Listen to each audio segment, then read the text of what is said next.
You came in as the son. No, I came in as the grandson. Yeah, sorry, the grandson. So not Pappy Elba, but Idris ap Elba ap Idris, apprentice badger wrangler. Anywho, reminders from last session. Mute murderer. I mean, he is now, yes. Was that his first murder? Christ. Well, he lives in the woods, so I don't suppose it's much call for a midwife come assassin. Oh dear. Yes, reminders from last session. Old Cobb needs to give all his possessions and make an apology to Riddick. Bert wants to get home to check on Sinful John, and the ghost may or may not still be chasing you all. Where had we left off? I believe it was somewhere around the middle of the day. I think you'd all more or less finished your business up in town. I believe Idris the Younger had just about murdered Riddick, and then wandered off. And he murdered Riddick. Then he murdered. God, what was the man's name? Key people. Then he murdered Rickulf, and then he wandered off. And Bert and wait, so the guys that I need to make amends with the dead. Yes, they're both dead. All right, I thought they were just on the verge. Unbeknownst to you, they are both dead. Yes. Whoop. World's fastest blood feud. Yeah, really. Whereas Bert and Old Cobb have just finished up at the church doing their confessions. Who would like to go first? Bert was pretty dead set on heading home at this point. He doesn't really want to hang around with Bert right now. He's willing to take his chances on. No, sorry. Bert was not. Yeah, Bert doesn't want to stick around Old Cobb right now. And he'd rather take his chances going home, checking on Sinful John and the pigs, trying to get some sleep. Yeah, he's willing to take his chances on whether or not he's actually done his piece to dissuade the ghost. Old Cobb doesn't yet know that the people he's atoning to are dead. So yeah, I'm trying to think. I promised the guy who gave me the poison some luxuries. Was it the carpet I said I'd give him? Yeah. Oh yeah, because I've got 2 points in luxury on this character, so he equally has luxuries. I think you've got 1 point and 1 point, don't you? Because you've got the one you inherited from your granddad. No, I had 2 points on this character to begin with. Oh, fair. Yeah, sorry, so that's what it was. You promised the dot of luxuries that you would have inherited from your grandfather to him. Worth every penny. So it sounds like, unless otherwise persuaded, Bert is going to head home, which would leave Old Cobb all alone to give his confession, with no one to hide behind. Bert, say, you wouldn't happen to be, you wouldn't happen to be heading out of town, would you? Oh, that I would, and you ain't going to stop me. Why, I think I might. I think I might actually convince you. See, there might be a killing on the cards. Unfortunately, it might be myself. Judging by the way that this here atonement might be going, I feel you know that suicide is a sin, right? I realise. Manslaughter by omission is also a minor sin somewhere in the back pages as well. It's a footnote in John. In the extended appendices. In the Silmarillion of Jesus. Now, I'm not saying that you have to do anything other than stand there in front of me and in front of God himself. God himself, in front of the judgment of God himself and his fist and his divine instrument, the fist of the brother of the woman that I might or might not have killed. Firstly, but I've got a number of problems with everything that just came out of your whorish mouth. Firstly, you just implied that man's fists were holy, and while I wouldn't I'm not saying I wouldn't praise him for beating the shit out of you. He has not got God's divine will behind his hands. Secondly, I almost died on your behalf. like fuck am I going back there to help you out? At best, I'll watch from across the street. Look, right. Well, look. At best, take it or leave it. Right, see here. I'll take it. But know you this. If I happen to have to be smote down. Yes, smote. Deservedly so. I question that. I really would. I would question that. And if I happen to be coming back as some sort of ghost, as we know exists now, you better believe that I'll be coming for you. I really didn't want to say it throughout the entire thing, but are you Blackadder-ing him? Yeah, I thought you were doing one extended Blackadder reference there, but you never quite got there. Oh no, I wasn't Blackaddering. No. I can't recall a Blackadder reference. It's the season 2. If I should die, know only this of me. I'll be back to get you. Oh right, yes. Oh, I should have led with that. No. It is season 2. Well, anyway, pretend that I said that. Yeah, it's season 2. I believe it's the episode where they're executioners. I just rewatched Blackadder. Right, fine. You come with me. Then. Stand at a distance. Ah. And so the two of you make your way along the street. Let's see, what are the time frames here? Yeah, you make your way along the street, down towards Riddick the Rough's house. When you get there, you find the door hanging curiously ajar. Why they hung a jar on this door? I'll Most kill you. peculiar. All of my rage. Must be some kind of Usk thing. Scree. Well, we're not in Usk. We're in fucking St. Asaph. Yeah, but these traditions, they blow on the wind. No, the only thing that blows on the wind is the smell of mould. True. We always find our way home. Follow your nose, my ma always said. What do? I'll go sit on a bench across the road. Yeah, Bert plods on over. Bert plods on over, plonks himself down on a conveniently placed bench outside someone's house. Alright, well I guess I better go and get this over with. I like to stroll up and gently open the door. Yeah, the all about town seems almost peculiarly quiet. Ever since the berserk attacks, people seem to be staying somewhat more indoors. When you open the door, you find the hut more or less empty. There's no light, no sound, no nothing, save a shroud pulled up over a figure in the corner, perched atop a bed, unmoving. Oh, sweet Jesus. I might have come on top yet. What do? I'd like to creep towards the sheet and delicately pull it back. It takes a slightly firmer tug than you might have thought. But beneath the sheets is the deathly form of Riddick the Rough. Frothy blood still bubbles from his mouth, but he is very clearly dead, his eyes misted over, his fingers weaving an agonizing tapestry as they clawed and clutched at the sheet, pulling it close even in death. Oh, thank God. I mean, oh God! Take the god's name in vain twice and, the same sentence. That is not even in the top 10 of the worst things that I have done. Today, let alone in my life. That's true. Oh God. Right. So, Riddick, you're probably dead.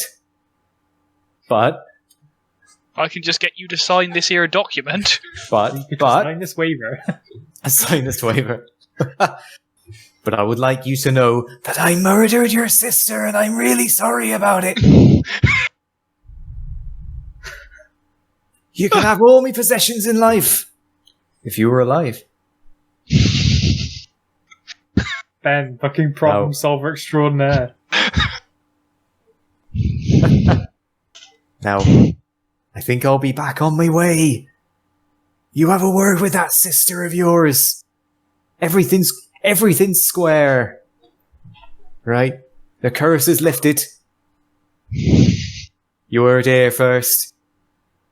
lifted. There's nothing you can do about it. God clearly saw fit to see you dead. I'm really sorry. You're dead. It were me, but I think I might have been a part of it.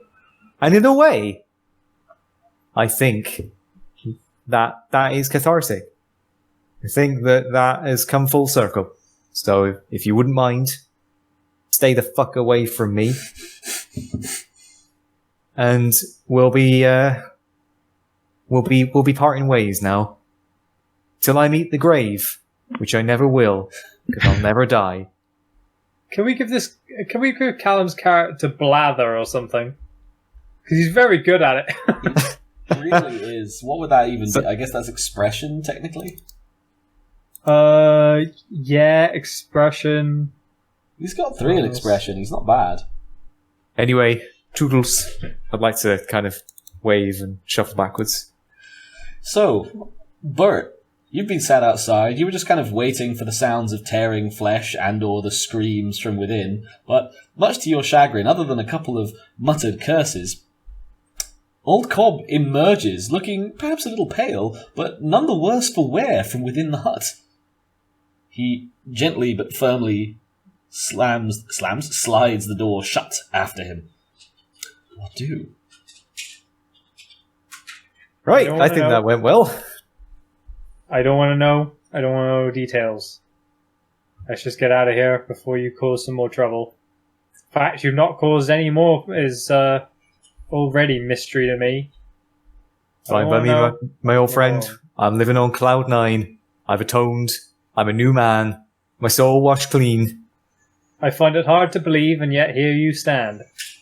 And yet here I stand. And there we don't. And that's a funny thing.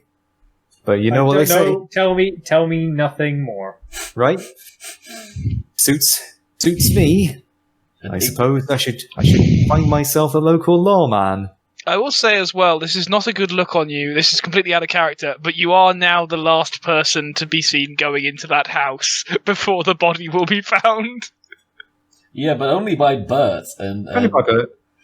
You hope only by Bert. I can talk rings around Bert. Are you implying you're going to try and frame Bert for a murder that neither... I'm not going to try and frame Bert. It's fine, only if I have to. I'm not going to try and frame him, only if I have to. Great. Oh, dear. Okay. And with that, the two of you begin making your way out of St. Asaph, determined to, if you really hightail it, make mould by the late evening. Whistling as we go. Whistling indeed. And what's Idris the Younger up to? You've, I think, just escaped murdering the screaming berserker. Although evidently not screaming that loudly, as the other two didn't hear his cries. I will be wending my way back to Mould as well. Off to take full possession of the Badger set and see that lovely carpet is transferred across. Fair. And Idrisid always pays his debts. And I'm well aware that's the wrong dynasty. Shut up. Yeah, I was going to say, why are you using that dynasty suffix? Because I couldn't think of the Welsh patronym for an Idris. Maybe you're Welsh by way of North Africa. You could be that Moorish Welsh crossover, I guess. Yeah. Anywho, you're not too far out of town when taking it at a reasonably leisurely pace. I suppose not wanting to look suspicious. When Old Cobb and Bert catch up to you. I believe the last time you saw Idris was after you told him that, or after Bert told him, rather. I don't know if Old Cobb is aware of this, but after Bert told him that his grandfather had been murdered. And now he seems to be just heading calmly home. What do? Oh, look who it is! It's Mutey McBadgerface. Cobb. I'll just shoot him a deathly glare. I'm only saying it in jest. Good to see you, lads. You You heading off home now? Yeah, it's a large estate, or large-ish. Large-ish estate you've got back home. And I would just like to point at him, then make the thing make mime hanging a man. All right, fine. I see where I'm not wanted. I was just about to say, I thought you might require some help. You God, might... did you choke on something when you were a child that cut off a lot of oxygen to your brain? Because you come out with literally the worst sentences. You might also be somewhat aware, I think, Old Cobb, that in a curious inversion of the usual dynamic, Idris the Younger is actually squatting. His entire property is already illegal. He doesn't own it. So there isn't any legal way for you to wrangle his grandfather's inheritance out from under him because the whole thing is already illegal. Wasn't it illegal when the granddad was doing it as well? Yeah, exactly. It was illegal when the granddad had it. So, the granddad has no power to leave it to you, which means his will can't be swindled because he can't leave anything in his will. But if you try and take it...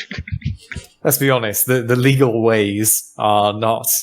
Cobb's legal finagling is about on the very, very edge anyway. So, he's okay with stepping slightly outside of it. I have no shame in saying that Sinful John may try to assassinate you if you try to take a pig farm. And that boy's scary. Right, well, fine. That boy's got the devil in him. That boy's got the devil in him. You watch yourself around those pigs. The three of you travel together, alternating between tense silence and awkward conversation, usually starting with Old Cobb saying something inappropriate, then being chastised for it, and then that lapsing back into awkward silence quite rapidly, for the rest of the day. Going in a full march, you should make mold by the very, very late evening. And as night falls, at least two of you find your breath somewhat abated, waiting for your ghostly visitor to turn up once more. Not my problem. I don't think you're even aware. No. So it's so hardcore not your problem that it can't possibly even be weighing on your mind. Oh no, I think he was there when I was trying to persuade the priest to give an exorcism, because it was after Idris died. I went to the church and ran into. I mean, sure, but do remember he's not actually Christian, so he already thinks your whole belief system is silly nonsense anyway. So true, yeah. Random dirty. But he believes in ghosts because he's a druid. Yeah, but he probably doesn't trust you to identify what a ghost is. It was perhaps moon. Full stop. Passing over the clouds. Yeah, did not think that sentence through. No, you didn't, did you? It was a pig glowing in the moonlight. Yeah, there you go. Thank you. A pig glowing in the moonlight. Any natural phenomena. You keep your pigs oiled, and they'll do that. From time to time. It's they're called moon mirages, and they happen when the angle of the moon glances off the back of a greased pig at just the right angle. What the fuck? We call them bacon mirrors. Bacon mirrors, moon mirages. Oh, temptation to do a modern Knights version with mold in the 20th century. Right, it's only to make it so that the bloody Welsh valleys are an even worse place to live. Look, moon mirages are a hallowed tradition in this corner of tiny peninsula in ambiguous part of probably South Wales. We wouldn't be in North Wales, would we? Well, I mean, the only geographical clue we've got listed here is the Irish Sea, which is implied to only be on the left, but maybe not. Anywho. Yeah. Night falls and the ghost fails to materialize. Unhounded by the spectre, I presume this puts something of a spring in the steps of both Old Cobb and Bert, whose faith and or tragic shit show of an apology are somewhat vindicated. Everything's looking up Cobb. The rest of your transit back to Mold is relatively uneventful. You split up when you get back to the town, And Idris goes back to his badger warren. Old Cobb goes to... Where does Old Cobb go? I'm assuming the orphan's house, now his house. The orphan's house, you know. Fair. It is significantly worse for wear than when last you left it.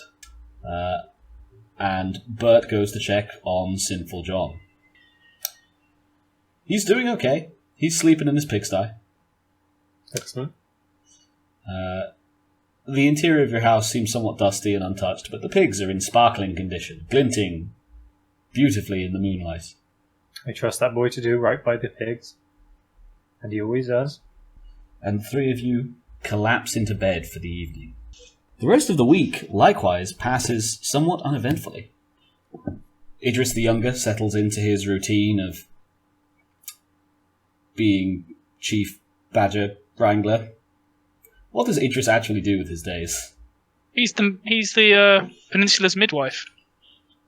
Because I've got the childbirth and sexual health magic, haven't I? I mean, fair, but you listed apprentice badger wrangler on your profile. I know, that's because he was... he trained to do one thing, and then obviously he had a falling out with his dad and went off to go live with his crazy granddad in the woods. Oh, I see. So, like, his trade is midwife, but his passion is badger wrangling. Yeah, basically. Fair. Has to explain to Lord Brocktree that Idris the Elder will never be coming home. The badger urine is copious and mournful. How do Bert and Old Cobb spend their time over the next couple of weeks? Well, Old Cobb needs to fix up the place, so... Yeah, the spectre of Lanfethaken left it in a bit of a shape.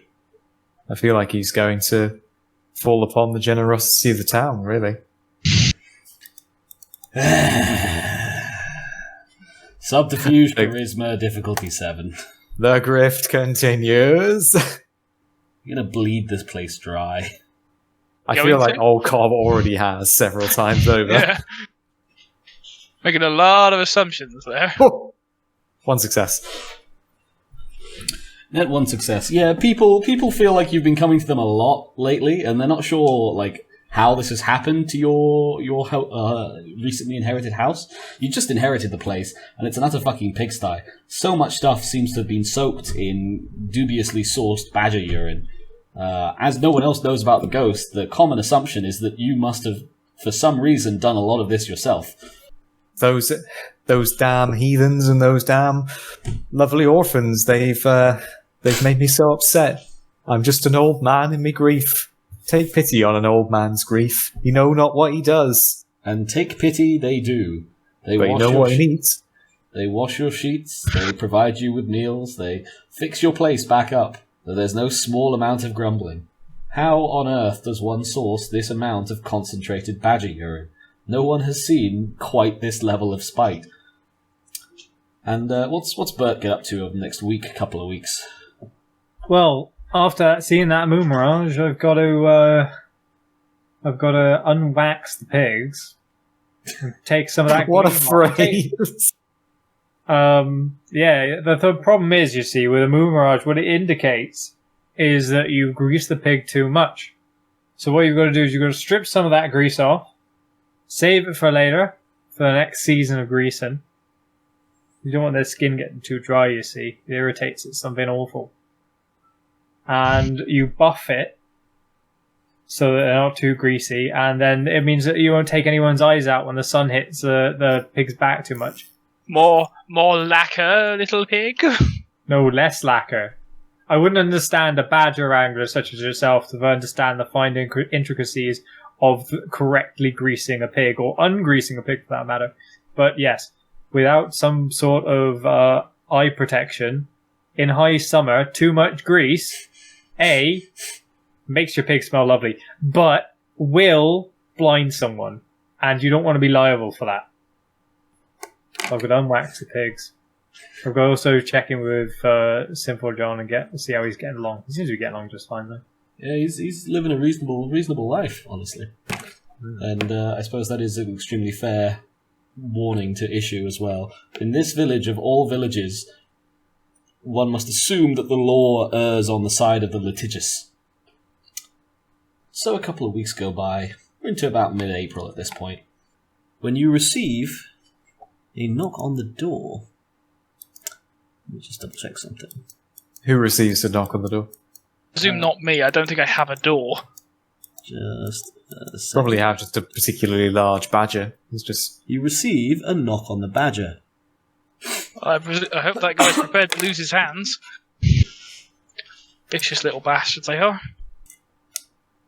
So let's do a D3, shall we?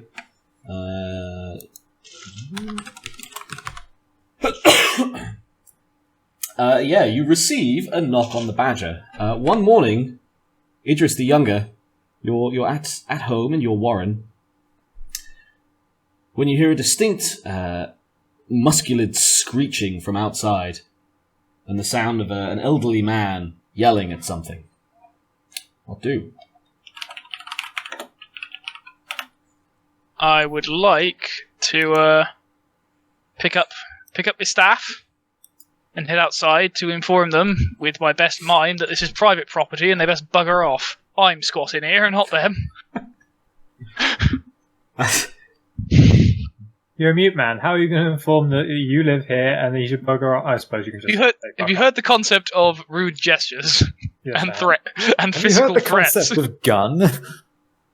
In No, the 10th I'm a Welsh century- Yeah, 10th century Welsh peasant. I have not heard the concept of gun. very true. I think technically you're even below a peasant, actually, for the record. You don't, hold land of any kind, so you're, Vagrant. yeah, vagrant, thank you.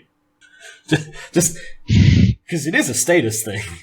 We have, Old Cobb is a peasant, we have, Bert, who's a villain, and you're a vagrant. And the badges are, technically venison, I think. Outside, you find a man with an exceedingly long beard, wearing a set of rather posh, at least to your eyes, looking clothing made of a strange, exotic, almost shiny material, having something of a standoff with Lord Brocktree. You emerge from your burrow and immediately launch into a series of rude gestures, the badger sort of strafing to back you up. The old man looks between you and the badger. Here, so you can't talk then, I take it. I would like to give him a sarcastic look. And we have sarcasm at this point because it was brought over by the Vikings. God damn it, you have sarcasm anyway. Actually, we don't. Sarcasm was not invented by the Vikings. It was introduced to Britain by the Vikings. That does not sound even slightly correct. It was on his.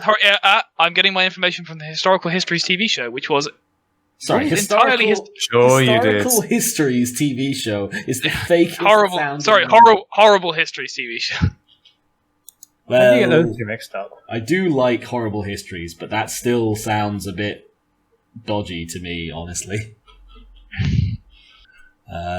Though I confess I am going off gut feeling there. Sounds Well, like they are something an the Vikings would institution. definitely come up with. Yeah, I see what you did there. Fucking Vikings. The old man raises an eyebrow. Alright, this may be slightly difficult then. Have you seen Anne? And he kind of makes makes a big show of extremely patronizingly pronouncing each word in turn. And then lists a word entirely unfamiliar to you and kind of Oh god, we killed a giraffe, didn't we? describes it with his hands. A large, blocky object. Hmm? Hang on. I think I have an You think you have an image?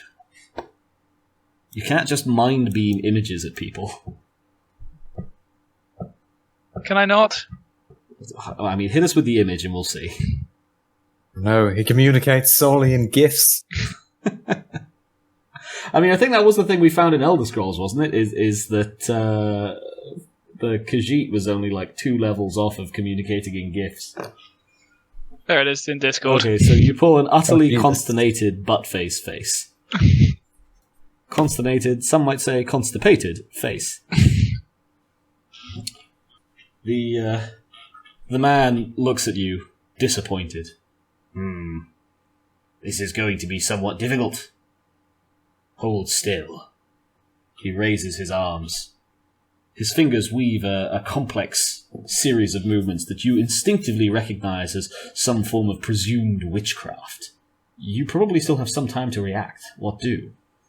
I don't have any witchcraft myself, but I do have the ancient art of run up and twat him with my big stick.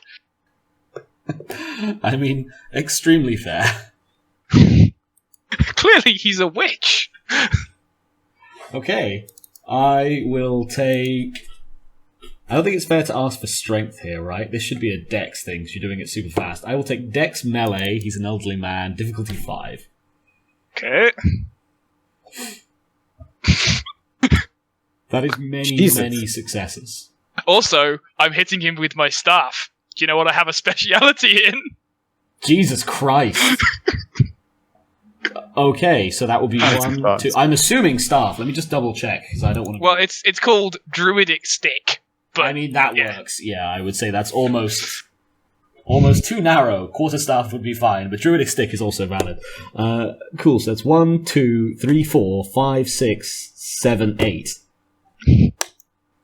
Feel the smackdown, old wizard. You rush forward and lamp him right in the forehead with your staff. He goes down immediately, sent bodily hurling through the air, his feet swept from under him as he pivots around his forehead with the force of the blow. And yet, something doesn't feel right. Your feet feel like they've been swept out from under you. You're falling. You land in the dirt with a soft, wet thud. The elderly witch seems to have been knocked out basically cold. But as you look down, you see that you no longer have hands, but tiny, adorable, furry paws. A feck?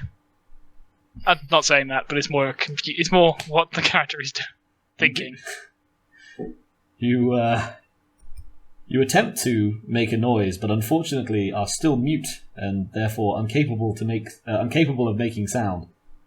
Incapable? However, you note that your new body is significantly more flexible than your old one, and you are able to get something of a good look at yourself. You've got 4 dots of animal ken. You are immediately able to recognize yourself as having the body of a small kitten.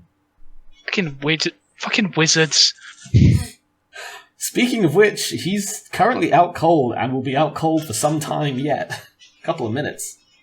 Because I'm now an animal, can I still speak to Lord Brocktree with my animal ken? You can't speak to animals with animal ken. Okay, can I indicate to Lord Brocktree in any way that I want him to go and get what's Whitey's cat? Bert. I don't think he'd understand your hand signals anymore. I also wouldn't understand Lord Brocktree's hand signals. I presume you'd get... No, but there are several layers of obfuscation here. But you get what I mean by sending out Lord Brocktree. It's more a sort of lassie situation. It's like, why are you here? Aha! Yeah, I feel like I need to go through Sinful John, so you need to get an animal to go to Sinful John. If anyone in the fucking village is going to be able to talk to animals, it's weird. I think that would be fair. However...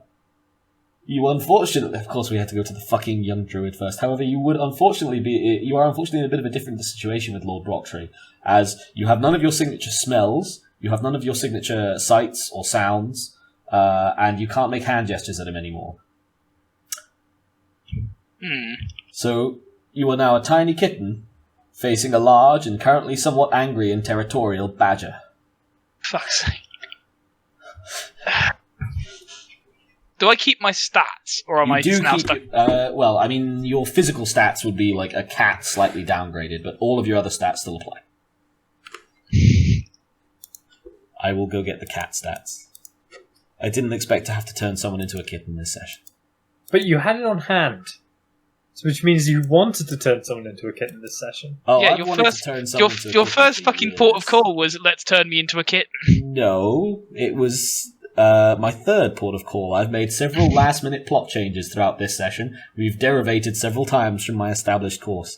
Why not just have him automatically go to someone who can talk? Yeah, I mean, that would have been sensible, but I rolled the dice, and the dice came out with you. To be fair, he doesn't know you can't talk.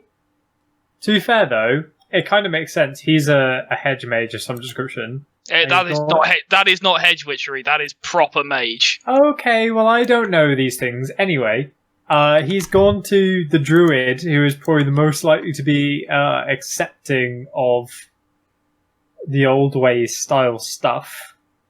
Therefore, why would he go to the fucking pig farmer? Or the guy who lies to his teeth, has murdered multiple people, inherited someone's house, is sleeping under all their duvets? Because he's literally the most like a mage. You actually are. I mean, Whitey makes a good point that you're easily the most technically qualified of the three. I was also saying, but old Cobb is basically a mage without the magic. Yeah, but you're a mage with the magic. See? He's a I'm wizard not of words. Anywho, so here are your domesticated cat stats. We'll do the same thing that we did in Victorian vampires. So any stat which is better than your base stat, you can keep. And in this case, I would say because you're only a kitten, we're probably going to take your stamina down to 1. Oh, I was about to say if you're going to say the converse, where it's just like, well, if you've got a better stat, you can keep it. It's just like that Kenku monk meme, where it's like, I'm 3 inches of whooper. But fight me again, old man. I mean, he's unconscious at the moment. You are a World of Darkness cat. You could conceivably murder him before he wakes up if you were so inclined. But yes, but then I'd never get free of being a fucking cat. I'm glad you are both in and out of character aware of the ramifications of potentially doing that. Maybe the curse is timed, maybe it isn't. In which case, I would like to go and lightly... well, I suppose, is Lord Brochtery going to attack...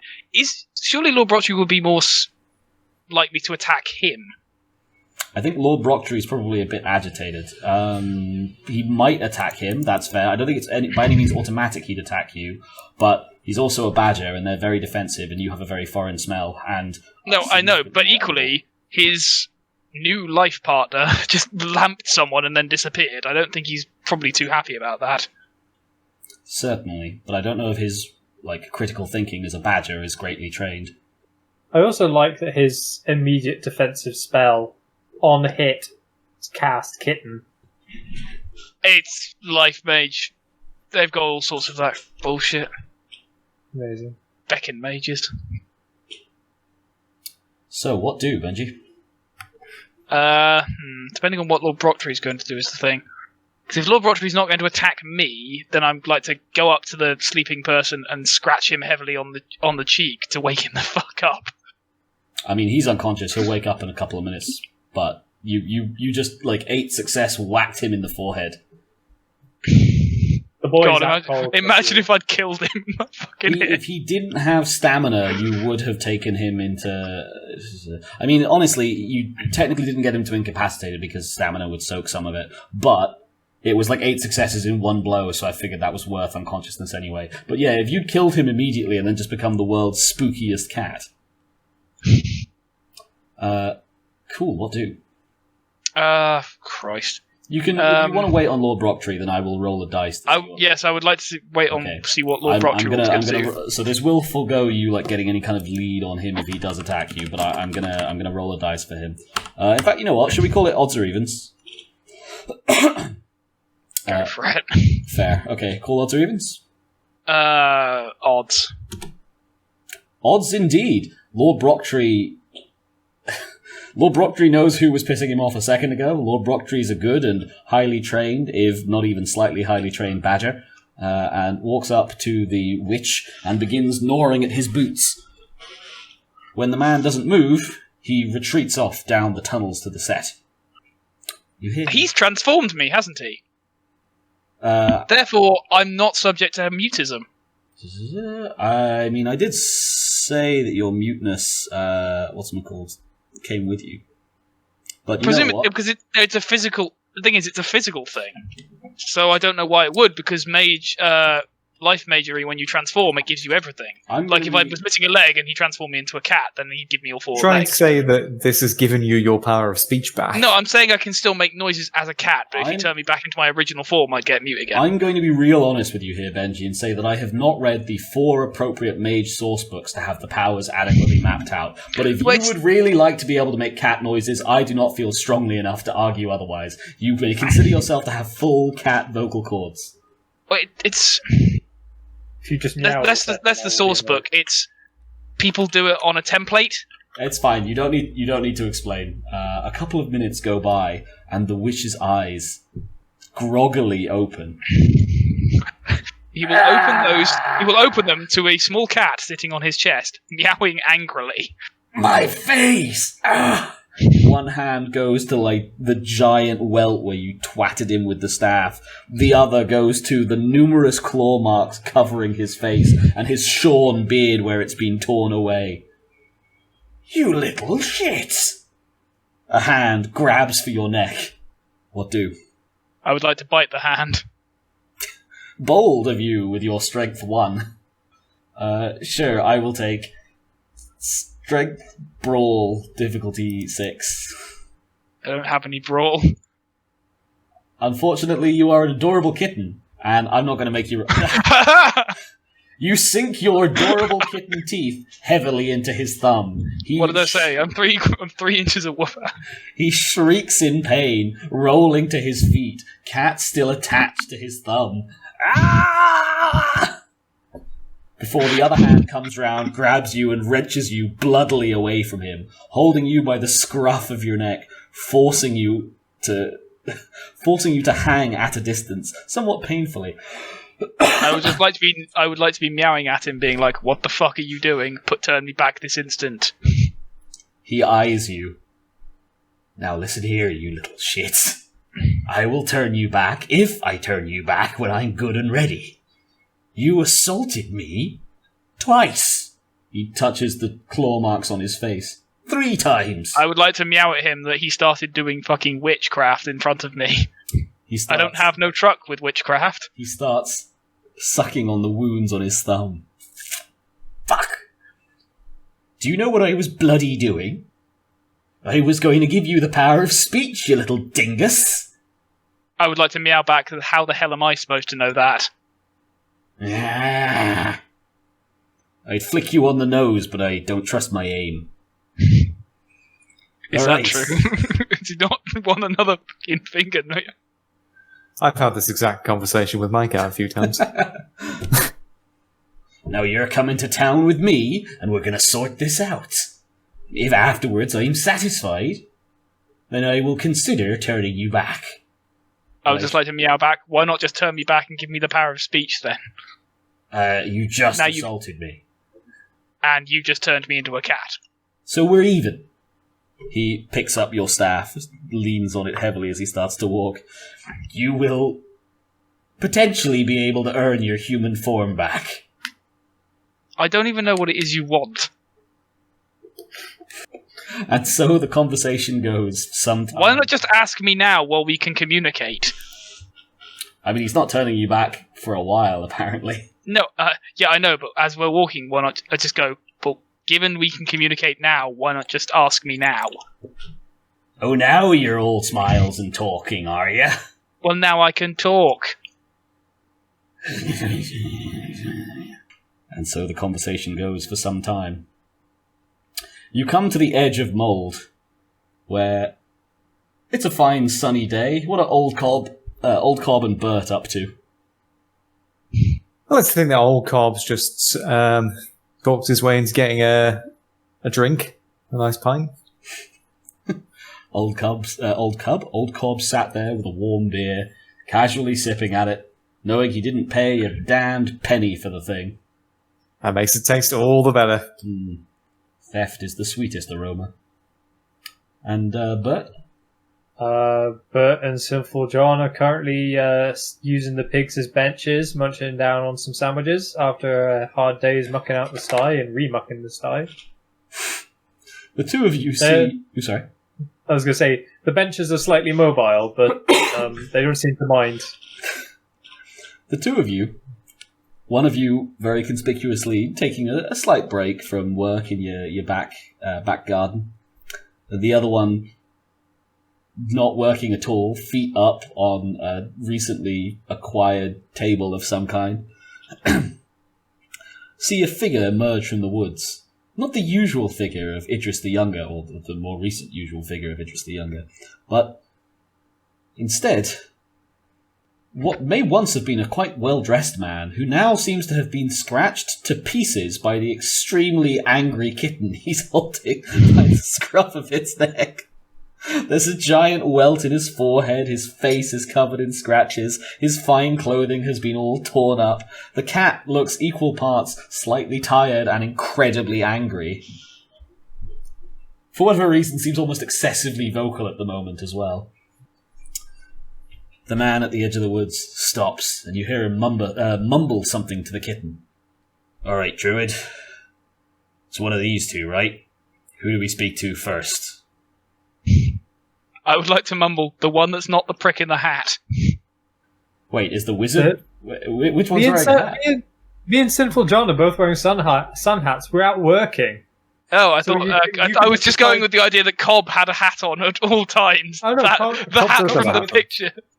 I wasn't suggesting Cobb was with me. No, but your houses are next to each other, remember? Oh, right, I see. Houses. Yeah, so you mutter that back at him, and the wizard sort of looks from one to the other, to the other, to the one. I honestly thought Cobb had a hat on. Sorry. You're going to have to be more specific than that. I think Cobb does have a hat on, but Cobb has a hat on for different reasons. The He one does with have a hat on. the one with the pigs in his house. All right. In my house. They have a house, but they're not in the house. When we get there, I'm tired of holding you, so I'm going to put you down. But if you attack me, know that I will kill you without remorse, or, as you are currently a kitten, legal repercussions. I would just like to squeak back, I'd like to see you try, bitch. I'm not going to lie, you're a worthier opponent than I was expecting for a small kitten. Old man walks out of the woods covered in scratches in broad daylight and snaps the tiny kitten's neck. I was there going, holy shit! The other thing I'd like to point out right now is there is currently no difference between Granddaddy Idris and Idris Ap Elba Ap Idris, because they both he has a real propensity to take on his grandfather's traits. If from a position of severe disadvantage goes, I'd like to see you fucking try both fucking times. I suppose he has made it clear that it's not as severe a position of disadvantage as might be imagined, though. I suppose. To be strictly fair. Alternatively, old man walks out of the woods and drop kicks a cat. Oh, Cops there going, holy shit. Not even I'm that much of a dickhead. How many health levels does a cat have? Don't know, probably not that many. 5. You've still got 5 health levels. Bring it on, old man.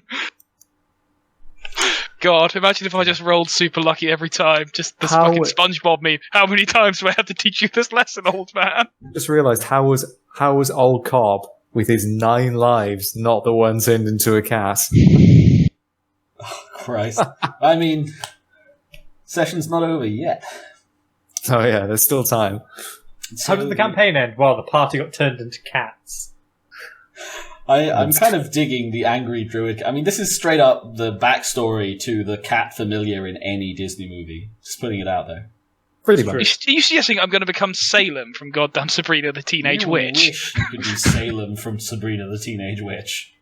Like, Salem got swag. The one thing in the remake that isn't... Well, I like the remake for a lot of reasons, but Remake Salem doesn't have a patch on Old Salem.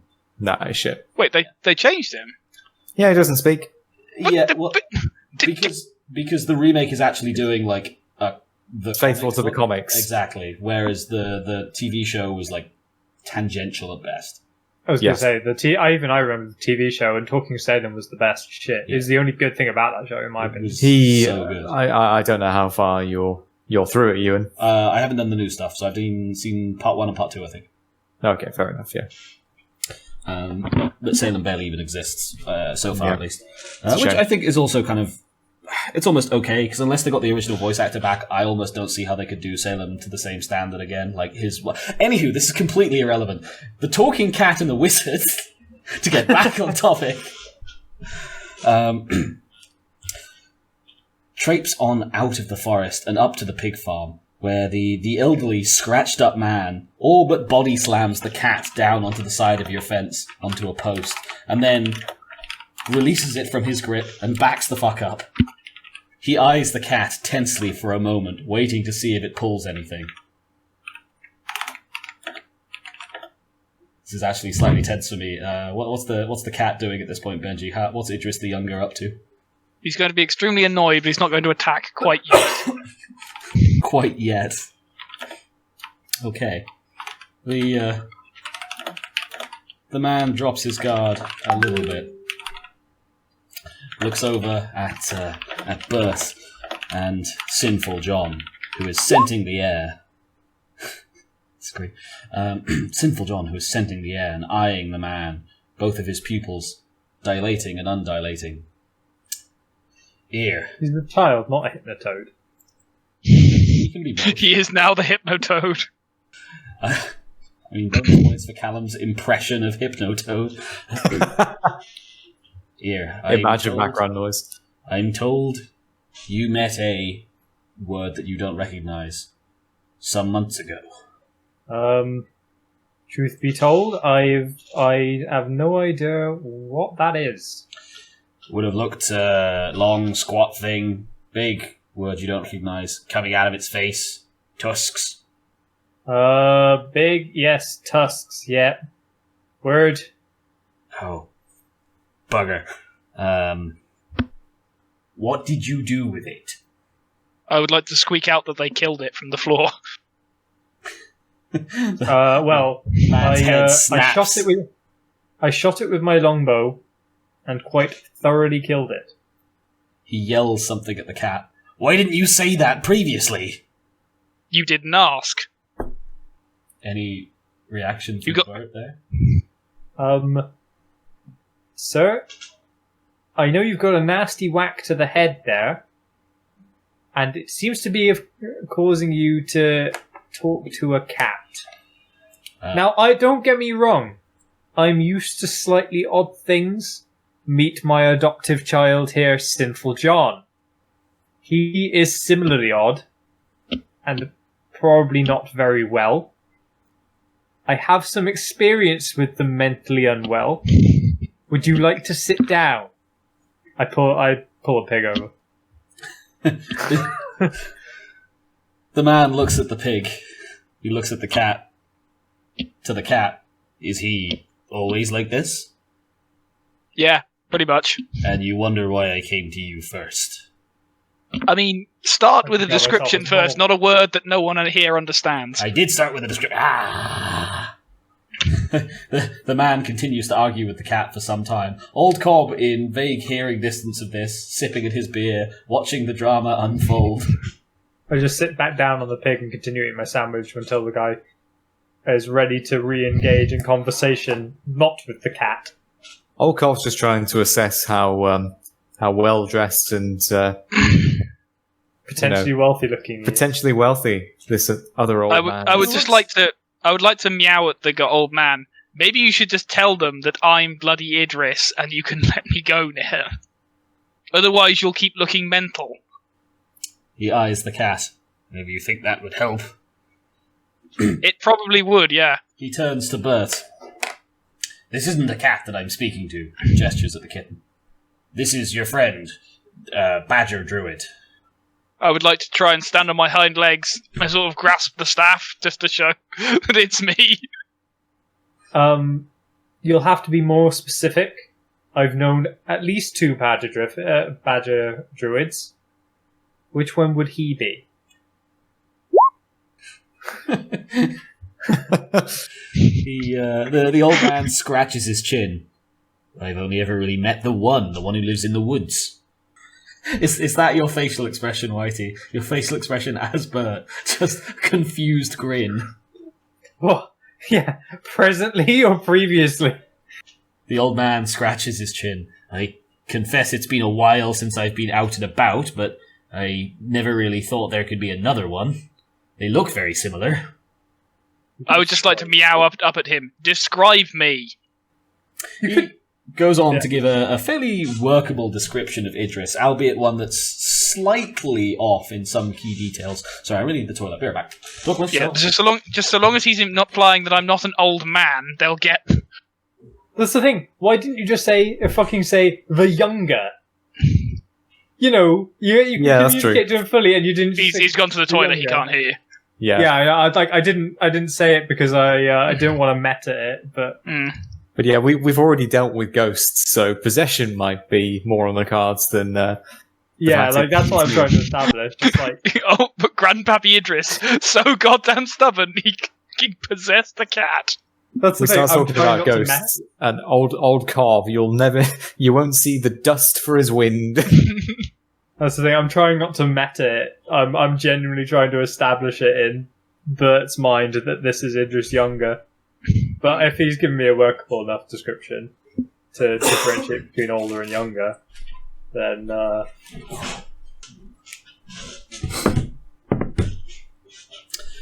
Okay, where are we at?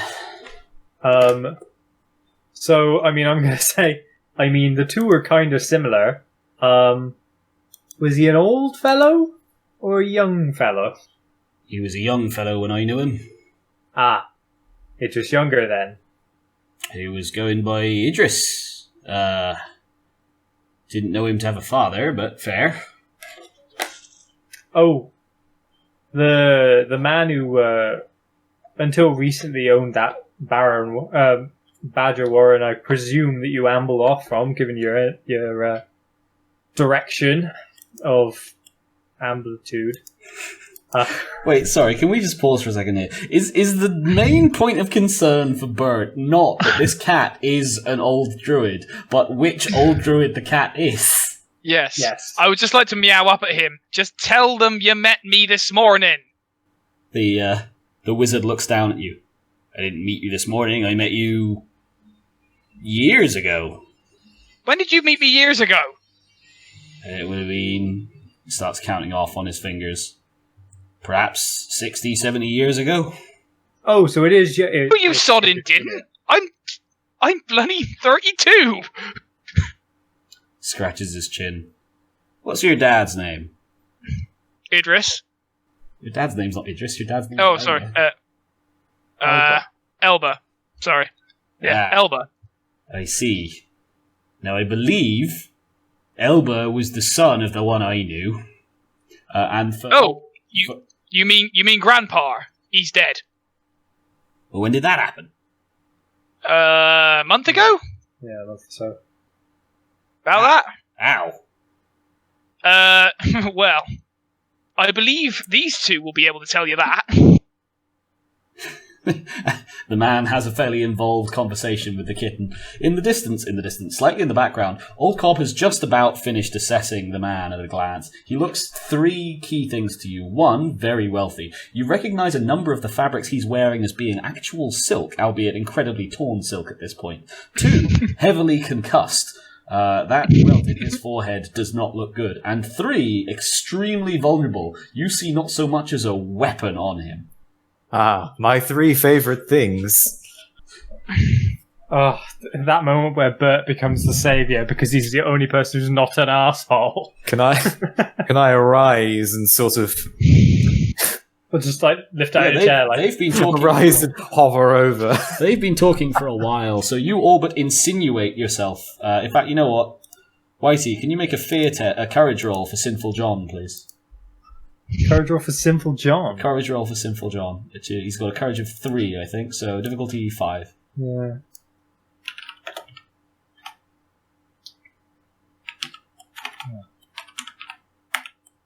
He just about makes it, but almost rears back in horror as Old Cobb materializes slightly behind and to his left. Simple John. To be fair, Simple John's not used to that shit happening to him. No, he is not. He's been on the giving side, never on the receiving side. Alright then. How are we doing? Oh, Cobb. It's you. The man turns back from his conversation with the kitten.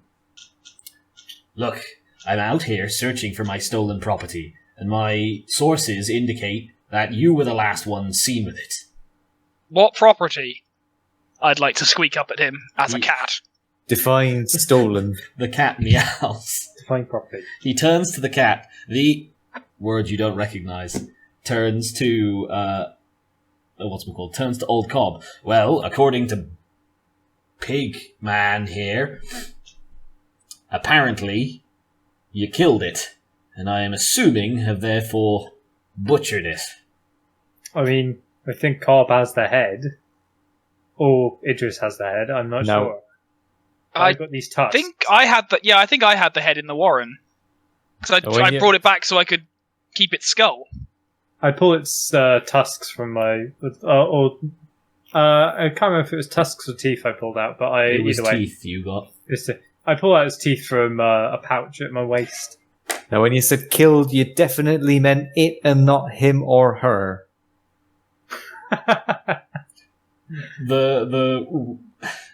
The elderly concussed man looks confused. I am not quite aware of the word's genital state. I'd just like to meow up. He's a murdering bastard, ignore him. The old man looks down at the cat. That's going to be a hard thing to move. Hard thing to ignore. I would like to meow up, are you an orphan? The wizard blinks. That's a fairly personal question. I would like to meow back, if you're not, you haven't got anything to worry about. I mean, I assume so at this point, but I've not checked in a while. This is watch out for your property. Oh yeah, we're getting this one-way conversation of meow, meow, meow, meow, meow. Well, that's an extremely personal question. Meow, meow, meow, meow, meow, meow, meow. And I shall die with them. Oh, I've not checked in a while. I assume so by now. Meow, meow, meow, meow, meow, meow. So, old Cobb just looks across like, here, you sure you're ahead of all your mental faculties, my friend? Just like to meow up at him. Oh, for God's sake, turn me back. Otherwise, they'll just keep asking if you're simple. I think he's simple. The witch. I think he might be. The witch looks down at the cat and back up at the two villagers, like casually, not really even completely covering their mouths as they openly whisper about his sinfulness. Simple John just simply nods. Sinful John very much nodding in agreement. When all the simpletons in the village think you're simple. The witch eyes the cat. One move, and I'll turn you into significantly worse than a kitten. All right. Just turn me back, for God's sake, and give me the ability to speak. Otherwise, this is going to go nowhere. Are you paying for my clothes? I'll pay for your clothes. It was a rhetorical question. I'm not giving you the ability to speak. Then I would just like to meow back before he changes me. Then you'll have to deal with these two idiots who don't know anything. I will temporarily give you the ability to speak. Wait a second. Ha! He weaves his fingers at the small kitten. And suddenly, mid-meow, the cat's words turn from meow, meow, meow, meow, meow to meow, meow, these two idiots. As Idris the Younger's bassy Oh no, voice. Ben has truly become Salem. No, I'd just like to, at which point I would like to turn to him and just go, it took you this long, with the powers of apparently the ancients at your command, to think of, I'll only give it to him temporarily. His eyes needle as he looks at you. You know, I can do all kinds of unpleasant things to your body. I'm sure you can. That doesn't mean you're good with it, apparently. Jesus Christ, that's a suddenly valuable cat.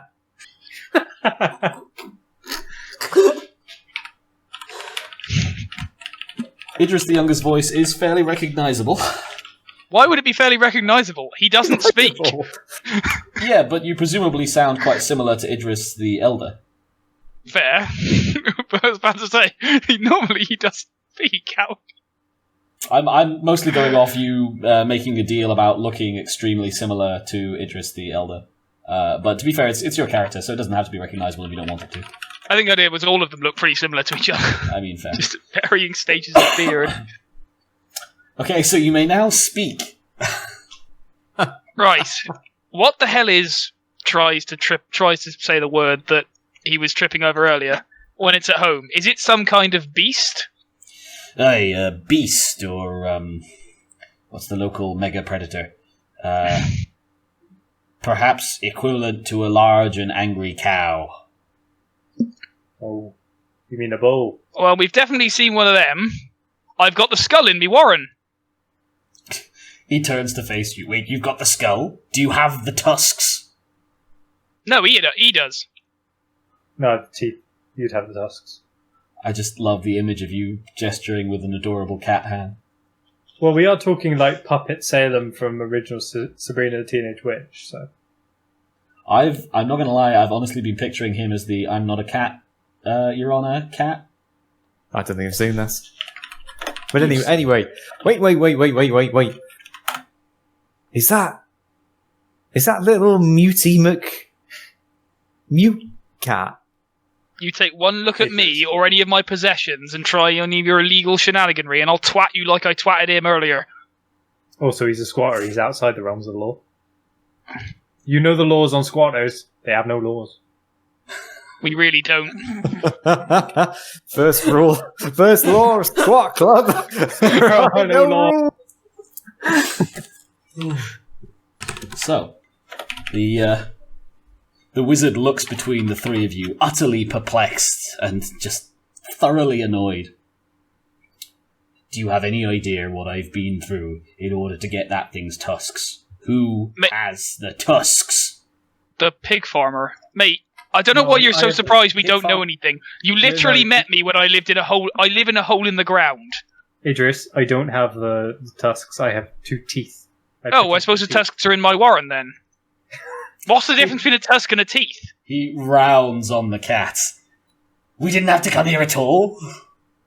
You realise this village is literally named for its unique and unpleasant stench. You get used to it. I have no desire to get used to it. Well, it only takes a few years. Alright then. Well, that solved itself. I am going to go and get my tusks, and I present you with this cat. I'm not a cat anymore. He turned me back to a human. No, he gave No, you... he didn't. No, he gave you the voice of a human. Oh, for God's sake. Well, why not just turn me back then? Because you've been very rude, he says as he stomps off towards the woods. And you haven't? It's very rude to give a man a cat that he does not want. Cobb, here you go. Old Cobb would like to. Right, would like we're gonna have to go after the old man. Yeah, take me with you. We're going after him. Wait. You Oh, sorry, that was to the old man. Sorry, I thought that was to the cat for a second. Then that you had. No, that wasn't to the cat. The cat No, couldn't give a damn about the cat. Mm. Okay, yeah, no, you catch up to him fairly easily. He's not moving super fast. If nothing else, he still has a massive bit of a concussion coming on. He whirls and turns on you. What is it now? Don't you want to know how I and others managed to kill this beast? What if I tells you a tale about it? What say we just go back, and then we go back to go and get the item of which you seek? Look, I have no interest in, and at that point, something in his system gets the better of him, and he collapses face forward into the grass. Pudunk. Why does this keep happening around me? I swear, as wonder God's if it's light check is his shining pulse. down. Sorry, Bert. I wander over to check his pulse. Yeah, you roll him over, and he's still breathing. Christ's sake, he's supposed to turn me back. I don't know why he's going to turn you back at this point. You've been so bloody. Oh. I mean, if it comes to it, I'll pay the damn. Right, everyone stand back. We don't want to muddy his cloak. What do with the unconscious wizard? He's very clearly concussed. Bert has... Also, actually, no, there is a reason for him to turn me back. I'm literally the only person around with medical skill. Why? Nobody fucks with the white mage. I think he can probably heal himself. Can he, with his major concussion? Is he going to risk it? Lack of consciousness? Yeah, but how good is his critical thinking right now? Right. Step back, everyone. Old Cobb's got this. Can I kneel down? Kind of gently shout into his ear. Are you on the verge of death? Have you got a will? He kind of stirs and rolls, but says nothing in response. Don't think he's got a will. Why don't you just steal his clothes? Not a thief. What? I'd like to burst out laughing at that statement. It's a rather disconcerting effect seeing a tiny house kitten with a human-sized laugh, but laugh indeed he does. For the first time in his life. I preferred you when you couldn't speak, and I look forward to the day when you can't again. And I prefer Clan for feckin' when she was feckin' alive. Right. Okay, look, you can't just keep going on about the clan fair. I presume I knew people. Right. Fancy man, can you hear me? Okay, that's a good start, okay? John, go get the cold pig for his head. And John runs off a gribbling. Unnaturally cold pig. You rub it in the cold mud from the shade. What's your plan here, old Cobb? What are you hoping to get out of this? I mean, I'm trying to grift the guy. So look, I think I know a way that we can sort you out. But you're overheating. We need to get you out of that fine cloak. Are you going to attempt to steal the cloak? No. We need to get you out of that fine cloak. I'll help. Okay, I have to be right back. 2 minutes. That's fair. Listen, I'll help you get out. And you know what? I think it'd be good for your health if you stay a bit chilly. It's good for the bones. He kind of unclasps his cloak, unthinking, and rolls away from it into the grass. Great, thank you. I'll just keep it here for safekeeping around my shoulders. You got any existing health conditions? He burbles gently into the grass. Right. It's pretty clear that he's going to need a while to get up from this concussion at this rate. You may need to take him somewhere. Sinful John returns with a particularly cold piglet some moments later. Presses it to the man's forehead. What do? We just sit down on the grass and give it 5 minutes. We'll clear that headache right up. See if he dies. How long is the concussion? Good thing too. Good thing for a concussion. You always want to just let him wait it out in the cold.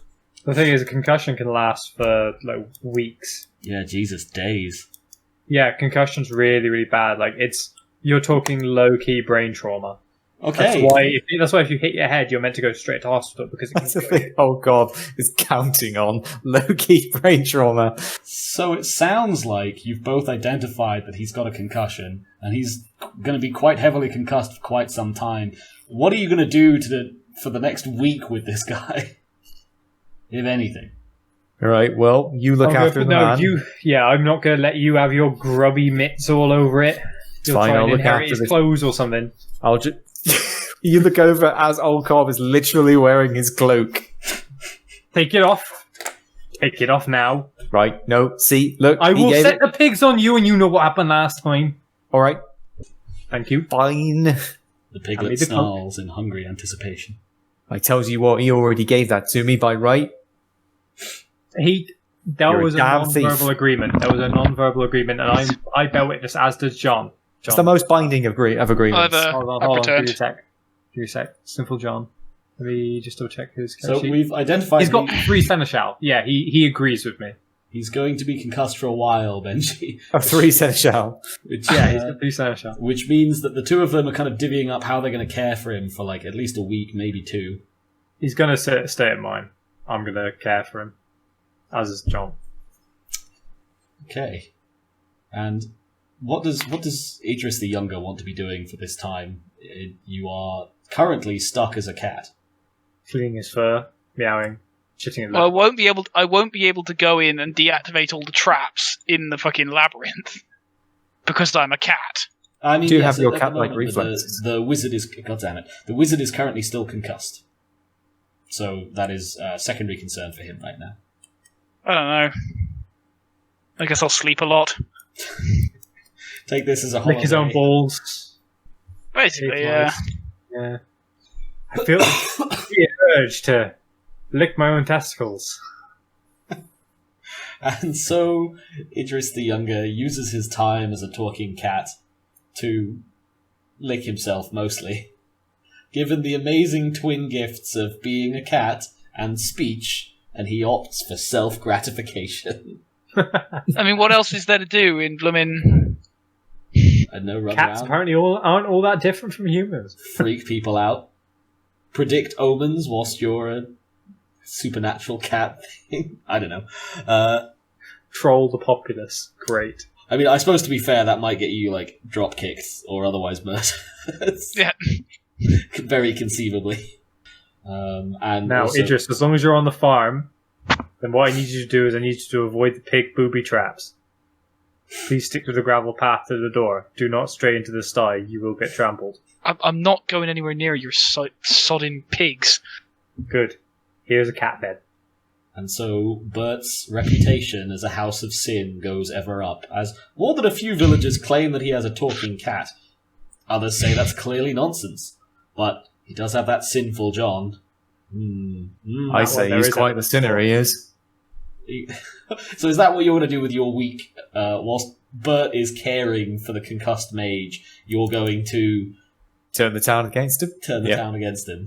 Well, I'll be using my knowledge that I kept from, obviously, I've kept all my knowledges. Yep. To try and advise Bert the best he can of how to care for the man. You see, he's got a talking cat. He's got an unnaturally cold pig. He's got sinful John. He's the devil, you know. Frosty the Piglet. But don't hear it from me.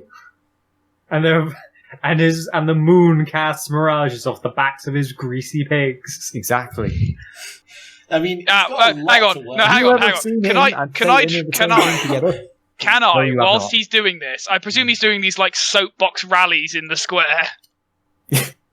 Can I be hiding amongst the populace at the back, just like, I don't believe him. No, we shouldn't believe him at You're all. being I heard he counterfactual. murdered land for a fettin. That's right. I love this like weird political war going on while Bert just continues to try and be a nice guy. Have you ever seen him and Satan in the same room together? I bet you haven't. But if you had, would that be better? Right. Okay, well, let's do this in order then. Old Cobb, I will take charisma subterfuge to... No, this isn't subterfuge. Because a lot of It this is. It's lying. Well, this Openly isn't lying. lies, though, is it? It's just blowing really out of not. proportion. Nothing. He does have a talking cat and sinful John. Yeah. Literally nothing he listed there was a lie. All of those are actual things. Yeah, but exactly. no one else has seen the talking cat. Well, I mean, some people may have seen the talking cat. If nothing else, he's wandering around the back of the rally. Just the fact that no one else has seen the talking cat doesn't mean it's a lie. I never lie. So I will take charisma. I mean, he's got 3 for either anyway. So I will take charisma expression, please, Old Cobb. Difficulty. Excellent. Difficulty I would 7. like to throw a willpower into it. You're going to throw a willpower into slandering Bert. There's a Yes, weird. I am. There's a weird PvP going on here. I'll allow it, Fair. but it is a weird PvP. All right, that's 2 successes. And then we'll see how well the cat does in opposing you here. So I think that's going to be a charisma empathy for... Oh, you lucky fucker. Empathy is the only social stat you've got. Charisma empathy, difficulty 8, please, Benji. Alright. I was about to say, why would a cat have empathy? Cats don't have empathy. They're creatures of murder and chaos. Yeah, but you're not an OG cat, are you? That's true. I'm going to spend a willpower on this. I will say that as a party, Callum, Ben, and I, we never quite play the same 3 party successes. competition each time. It's true. Callum is usually some kind of face, but not always. I mean, actually, cats do have empathy too. You have the exact amount of empathy as a cat. I'm not sure I believe that cats have empathy, but sure, go with it. I mean, to be fair, like, depending on how you roleplay the empathy, high empathy, it can be like having high conscience, where you might have, like, a sociopath with high empathy, and it's more their ability to relate to and manipulate others than necessarily them being more empathetic. Makes sense. Cool. So what was that? That was a net 2 successes. You neatly cancel each other out there, fortunately, as Old Cobb spreads more than a few lies, exacerbates existing tensions towards Bert, rich person and noted maybe witch. But at the same time, a lot of people in the crowd do seem to generally agree that, Bert's alright, where's all this nonsense coming from? Everyone knows that moonlight pig mirages are a naturally explainable phenomena. That's just what happens when you're a swineherd. But then more than a few other people in the crowd seem to insist that is that not the talking cat over there yelling in support of Bert? They feel that's contributing evidence and nothing else. And so ignore the cat. The cat is literally right there. And I so like how it's basically cancelled out to a point where it's a case of some people just like Bert, some people just don't like Bert. That's the cat's talking. Meow. And so the controversy consumes Mould as Idris the Younger and Old Cobb battle for the souls of the village. Not literally, but Meanwhile, back at the hut, Bert spends his week tenderly caring for the concussed man. Can I roll intelligence medicine just to check that I do, give the best ways to deal with having a massive concussion? Sure, I think that's perfectly fair. You don't have to spend all day every day. I'm going to say diff 8. So I saw you typing there. That's a botch. Shit, no. I botched the treatment. Apparently a bit more of my brain than that guy meant to has been scrambled by being turned into a fucking cat. Oh, Benji. You botched the brain treatment on the mage. I like to think that Old Cobb is at the window, against grin on his face. Can I roll my own medicine roll here just to go okay? Because I've got one tick in medicine as it is. Does he ignore me? Yeah. Can I basically go? I know that's bullshit. I've served on a battlefield. I tell you what, I will let you roll intelligence medicine, diff 9, no willpower, but if you get it, you can cancel out Benji's botch. That is another botch. I was going to willpower it is the thing, and then you said no willpower. I mean, just because I don't want to set the precedent that you can cancel out a botch after the fact, Well, no, it's the idea of he's tried to convey knowledge, but I have my own knowledge because I've been to war. I'm not as good as him, but I absolutely know that what happens when people get bashed over the head. But also, I think that you wouldn't know that his knowledge is fucked until you see that the patient is getting worse. It's not like you see at the start of time that, obviously he's botched. Yeah. It's okay, the qualified doctor person is somewhat helping you out here. But no matter how many leeches you apply to his head wound, he just seems to get worse. And these leeches are incredibly expensive. Gradually getting suffocated by leeches. So I'm kind of in two minds here, because we've already been really mean to Benji at least once so far this campaign. But you did just get a double botch on a head trauma. Well, to be honest, I think this perfectly sets up the next campaign for us, which is Bert and Old Cobb and a talking cat go on a campaign to fucking find this guy's mates and get them to turn me back to a real fucking boy. He's really not wrong. We've already stacked 9 pigs on his head. I don't know why he isn't getting better. And so it is after 2 weeks of tense medical care that unfortunately the wizard dies in your cottage. Great. Okay, so we've literally become, I don't know what, but the pig farming witch and his cat Salem, Idris Elba. It's alright. If you'd like to add a 7-point flaw, please, Benji, just brackets cat. We'll know what it means. Well, I think Ben got his wish that the campaign would end, but no one saw it ending that way. I did. What do you mean you didn't? You're the one who turned me into the fucking cat! I didn't think you were going to kill the wizard. Yeah, we didn't. No one expected. This is the whole fucking. This goes back to killing the fucking big nasty. Except this time, you've killed the quest giver. That was a fucking true mage. You lamped him to death. You gave him sufficient brain trauma with a stick He's a just to kill a man. He's a life specialist. Fucking hell. Like, they literally do healing. Oh. You know That's what? what I'm you actually get kind of with proud of that. I hit the life mage so hard, he died. Tell you what, you act out like a dickhead, and you get your comeuppance. You know the worst bit is, right? Is he presumably would have healed himself, but I was trying to have him be concussed, and therefore his critical thinking wasn't doing great. Okay, so I'm just saying that Campaign 2 was Filthy Peasants. Campaign 3 is Sabrina the Teenage Witch. But the middle-aged pig farmer. I mean, I'm pretty down for Benji's second immortal character. This time it's a house cat. Well, he won't have made me immortal unless he has, which is fucking hilarious.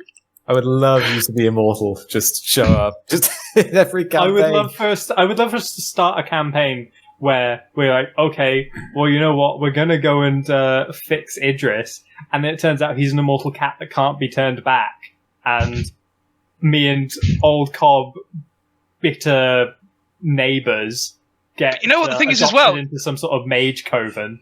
We You know, the start thing the is- Mage Coven. The Hat Wizards start here! Oh no! You did have them started around this time, I think. Oh Christ! The birth of the ancient and most noble order of the hat. The world of darkness comes full circle. Suddenly, the history of these campaigns all links up. Oh, And yeah. it's the fucking peasants that do Look, it. I'm not saying that my new aim is not only to get turned back into a human, but also become a true mage so I can go full Zanzarim. But it might be to go full Zanzarim. I'm not opposed to any of this as like campaign 2 later down the line. This is amazing that it's just kind of worked out this way. So let's sort our epilogue now. Then I think shall we see what people are up to in the village? Let's start with the person who's had most of their agency removed this fucking session. What does Idris the Younger want to do with his life now that he's been potentially doomed to eternal catness? Find someone like that wanker and get them to turn me back. You do have... Okay, I don't think you would have any idea where to search for someone, quote, like that wanker, other than the village wise woman, I guess. Well, no, I figured we'd track him down through first principles. Like, where did he come from to visit? Someone must have seen him come. I was Come going here. to say you would be aware of the local legend of in the centre of Huel's Bluff lies the Spindle Tower. Some people say they can see it, some people say they can't. Those who think that it's there generally agree that it's considered to be an abode of a wizard or multiple witches. So All right. there is that. Equally, I'm going to feed this wanker to Lord Brocktree and his ilk. Because I presume I can still speak at this point. Yeah, but that can relies speak. on me taking the corpse to your warren. Yeah, you And certainly I'm not can't do going it. to do that. I'm Would going Lord to give him a Brocktree good recognise- Christian burial. Would Lord Brocktree recognise you?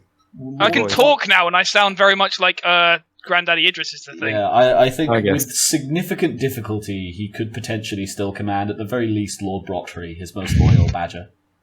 Do you want to try and get Lord Brocktree? Because it feels like you're stuck living with Bert at this point. I am slightly stuck living with Bert. I'm just going to tell Lord Brocktree to look after the warren, and I'll be back soon. Also, here is this tasty man to eat. Yum yum. You're not going to haul the man out there.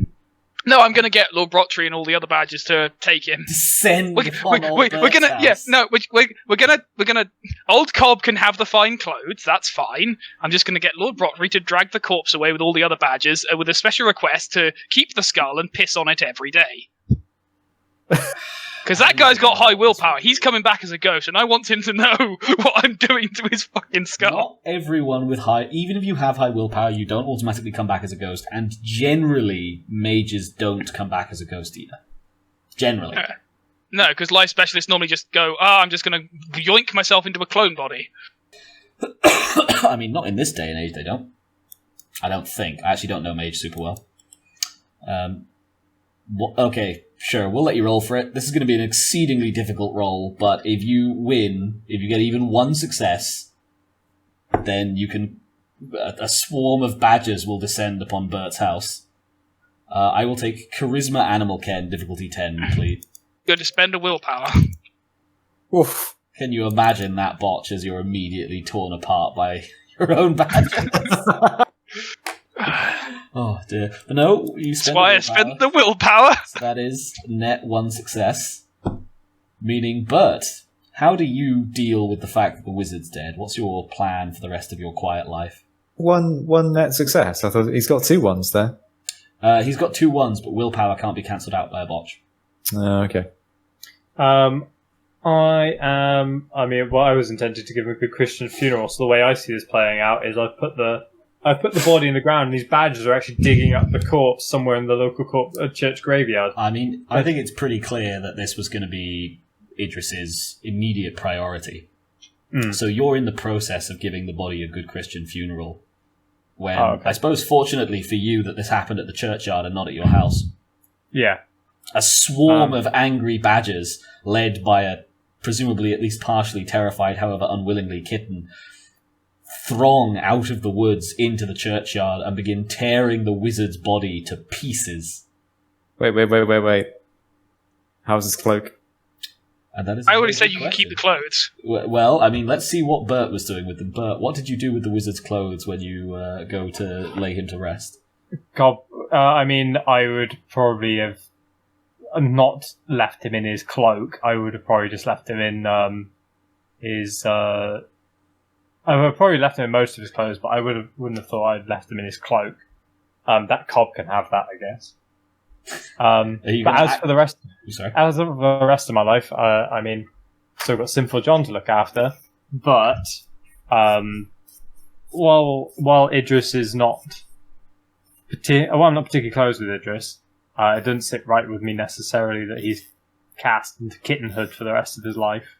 So I don't see any reason why I wouldn't help him try and become not a kitten. I can think of potentially one. How okay are you with the fact that he had a man's burial disrupted with flagrant badger consumerism? I mean, he's a druid. It insults my religion a bit, but it's his religion. Who am I to judge what is and isn't correct A bad burial Christian. rites by his religion? Oh, you know? okay, I follow. So because the wizard is a wizard, you assume he must also be a druid, so maybe this is just some weird pagan thing. So, as far as I'm concerned, it could just be a weird pagan thing. So, I mean, maybe it was timed deliberately so that as he was lowered into the ground, badgers rent him in twain. You know, it's a weird one, but I disagree with it. But who am I to really judge beyond that? But yeah, I think if Idris is living with me because it's kind of hard for him to get in the warren because, you know, he can't deactivate the traps. Then, well, plus the badgers will eat him. Or the badgers will eat him because they won't tolerate his scent. Then I imagine I have to spend quite a considerable amount of time around Idris, say, I'm bitching about how he wants to be human again and trying to convince me to help. And I imagine eventually Bert will cave and help because he's a cat. How far can he travel on his own? And he's also a human in a cat's body, so he'll probably have a certain quality of food he's expecting. So he'll need that provided. I don't know. I'll monitor his hunting habits in the meantime. Good guy, Bert. And Old Cobb, having acquired a cloak out of this whole ordeal, what do? Okay. Well, Old Carv would like to, set his sights on, mayordom to start off with. Really, the mayor has been really reckless in letting a bewitched pig farmer and his talking cat and his cold pigs and his sinful boy live in the village. But who am I to judge? And anywho, once he's, depending on how the maordom goes, I think he would like to set his eyes on the ultimate grift and help out his talking friend cat. The ultimate grift being immortality. I hope that Cobb doesn't come back. I really hope you replace him with Blind and Flover next time because it's a weird grift from maordom, you know? I don't know. He does have some undeniable proof that magic exists, not just in the form of the magical The cat, thing is, but you're shit talking me into the ground and then going, "Can I come on your quest?" It's all cob all over. I was going to say, that's extremely consistent. One thing you do notice through the next few weeks of wearing the cloak is it does have what you take to be some form of enchantment on it. You find that animals are almost supernaturally friendly towards you, all save one particular cat. And that Wait, so why did he fall out with the badges? Old Cobb? No, the wizard. The wizard wasn't wearing the cloak at the time. He was also dead. No, I mean when when he showed up at your warren, he was Lord. It was Lord Brottree he was having an issue with. Yeah, Lord Brottree is the cream of the badges. Okay. I am, to be fair, just assuming that Old Cobb isn't like going digging around in the burrow, which is now Lord Brottree's kingdom. No. It's too far. It's fucking so close to you. So bad. Oh dear. Yes, cool. You may add one enchanted cloak to your inventory. Do we have inventories in this?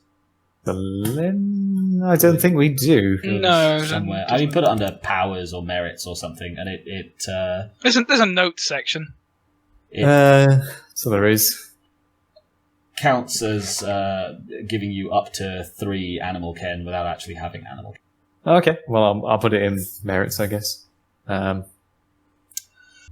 the next few weeks and months pass by as the 3 of you get used to your new normal, and then consider talking, and then meeting in secret, consider preparations for an ascent up Huel's Bluff to the Spindle Tower, to find, on paper at least, a cure for Idris the Younger's horrible affliction of being a small cat.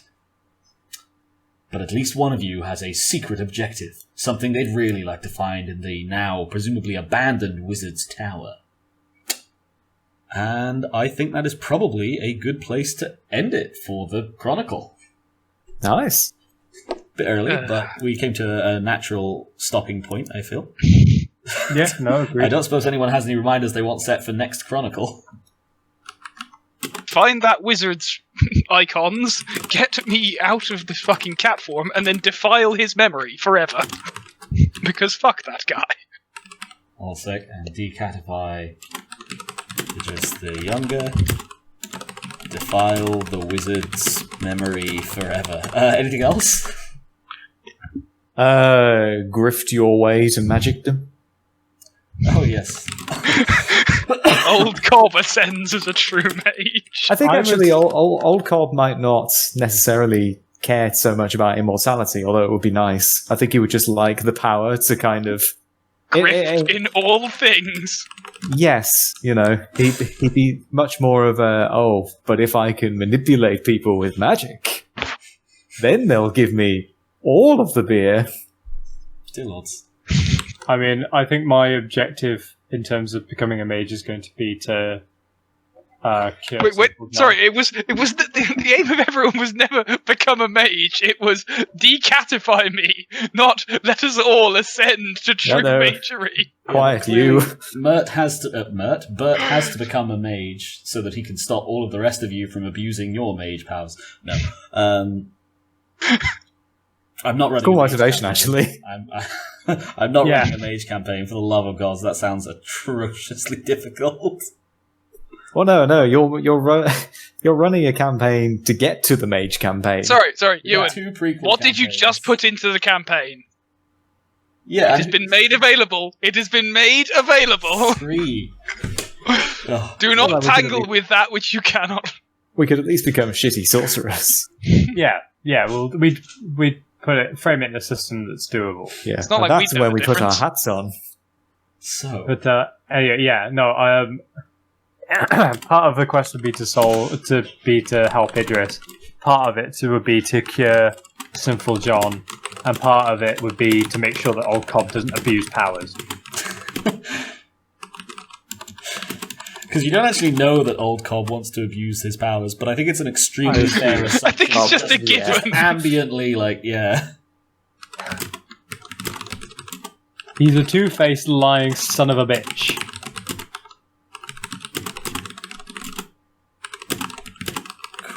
Cool. Questions? Anything? what's the fucking format? Questions. Anything anyone was narratively unclear on is everyone following the plot, and this includes like narrative questions for the whole campaign. What was that thing? Was it an actual recognisable animal that we just wouldn't know about because we are 100%? And you were so close, but no cigar with the giraffe as well. It was an elephant. It's a rhino. Oh, An elephant. It had a trunk. Did it? Oh, that makes more sense now. Yeah, it did have Okay. a trunk. Yeah. I was imagining it being much, much bigger. You remember that time that Alexander the Great rode elephants across the channel? I thought it was. I thought it was going to be like one of those weird camel things we had in Chile. Oh, Guanaco. A guanaco, yeah. No, the weird camel skin monster thing. I don't remember a camel skin monster. Sounds like something I'd write. Anything with skin monster on it. Yeah. But yes, no, that's what the dragon was. I will omit any reason, like anything else around why the wizard had an elephant that he was so concerned about, because that might. I mean, clearly he was involved with the ivory trade. I was going to say, is he involved in the ivory trade? God damn it, he was after the tusks. Oh dear. Any other narrative questions? The exorcism of Lanfafekin. Yeah. Was that a case of me and Callum actually fulfilled our objectives, or was that kind of one of those? It was a convenient release. No, Idris the Younger actually did that one for you. As a ghost, she has these things called fetters, which are like the things that were important to you in life / your unfinished business. They tie you to the world, Exactly. basically. And one of her fetters was her brother Riddick. When a fetter is destroyed, you get sent into a thing which may or may not destroy you forever. Or when a fetter is destroyed, rather. And when Idris the Younger murdered Riddick, that sent her into the thing that may destroy you. And if we'd kept on going, then it would, which was actually originally my intention at the start of the session, and I kind of deviated and went off on a whole fucking tangent. You couldn't tell. I don't know if it shows that almost none of this was ever fucking planned. He said sarcastically. The wizard had me fooled. I mean, I had a vague idea to have Daffyd show up. I've had him on the cards since forever. That was Daffyd the Dingy, and we just never really had a good spot for him, but it seemed vaguely, because he was like one of the first 3 characters I had. Anywho, but yes, so if it had been relevant, she would have survived, and then I had a whole thing where you were going to go punch her in the underworld, but like none of my breadcrumbs for that were ever picked up or even fucking approached. They ever. So we never It's got us. to it. So yeah, it just got to a stage like, okay, fuck it. If we're ending early, if we're ending nicely on time, then this makes a fair amount of sense and would be a good spot to end it for her. It's a really bad ending for her. Her ghost got erased, basically. But Not that Idris the Younger knew anything about that. Idris the Younger had no idea, and it just conveniently timed up so that Old Cobb's apology apparently got him off scot-free. Woohoo! Oh, Fair dear. enough. Okay, that makes a lot of sense. Oh, I like Fortune favours the good. I What like were Ray. the breadcrumbs for the underworld stuff? Because like that's the thing.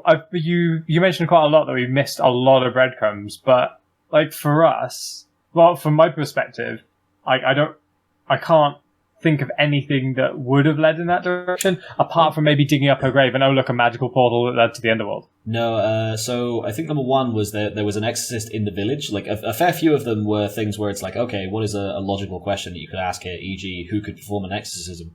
Right. A logical question to your mind is there an exorcist in this 10th It's a century conceivable Welsh player village in the question. middle of fucking nowhere? Yeah, Well, no, that's a conceivable player question. You asked it in a different village, or well, in a town. Yeah. No, he asked, is there anyone who would be willing to try and perform an exorcism, not is there an exorcist? That's two different things. No, okay, sorry, then I've poorly phrased my response there then, because it's the same situation. There was someone who would have been willing to perform an exorcism in Mold. You had a village wise woman set up, and you kept getting like really close to going to see her, and then diverting off to do other things. And often those other things were perfectly valid plot threads to follow, so I figured, okay, screw it, we'll go with the one that the players clearly want to do. And I suppose probably the biggest one is I just put it I labeled it on the map as entrance to the underworld, but it is a fairly specific word. If you ever see catabasis anywhere else, that literally is just what that means. Oh, okay. Do you? Yeah, it's due south of Mold. Is just the big label saying Oh, the enter Catabasis. Underworld here. The Catabasis. That word... Wait, isn't that Greek? Yeah. It's a fun word, though. Why is it in Greek? Why not just do it in Welsh? It's a loan word. You could still call it a catabasis in English. Your silence speaks of much approval. But yeah, I don't mean it like disapprovingly when I say my breadcrumbs aren't picked up on, because I have long since been extremely okay with we'll go the route that makes sense for the players, not just the route that I have planned. And Fuck it, we'll do it live. Yeah, exactly, right? Like, we'll use the grenade rules, it's fine. Yes, especially after the last time that he was on the other end of that tactic. To say, like, this party has also been the most fractious that we've run so far. Like, there's a lot of low-key PvP. It was totally natural. I've got no problem with any of it. But yeah, there's a lot of low-key PvP this time around. Whereas, like, if you look back at Bonafides, there was a lot of teamwork, a hell of a lot of teamwork. I feel like the fact that we have spun up 3 characters each has meant that we can play a little bit more riskier. Yeah. That was kind of in the in the remit for the campaign here, I think, as well. Like, Bonafides, you all were working as part of a team explicitly, which gave you an impetus to continue working as part of a team. Whereas here it was fuck it, you might die, and also we're going to let everyone generate their own little set of characters to work with anyway. So I've definitely steered you less into working together. But it's been an interesting dynamic. You've at no point tried to charge each other high interest loans, which is more than I can say for fucking Cartborn. That is very true, actually. I'd say our other party, if you go back all the way to our first P&P, go back to Morrowind, that was kind of like the mix of both, where we were kind of teamwork. Oh, low-key PvP! You sold my fucking dreams to Hermaeus Mora!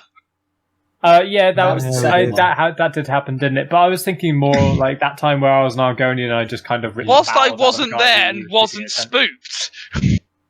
Look, we have long since adapted that early P&P stuff was just purely terrible. And learned that early P&P stuff was just purely terrible. I mean, it was fun, but also like...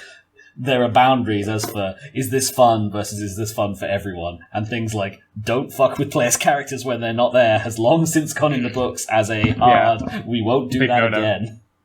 Yeah, it's a big no-no. I mean, to be fair, I will occasionally do it with permission from the player if it's funny. Go back. That's the thing, it's like P&P manners, and you learn your manners by playing. Exactly. Just like you don't know manners when you're born. You're an arrogant kid. Yeah. Same with P&P. You're just a kid until you mature as a player. Exactly. Just fine. Any other narrative questions? Don't think so. Yeah, fair. I think we actually tied up most of the. Yeah, that was quite neat. All of the plot threads. That was a relatively neat ending, considering how we kind of derailed it again.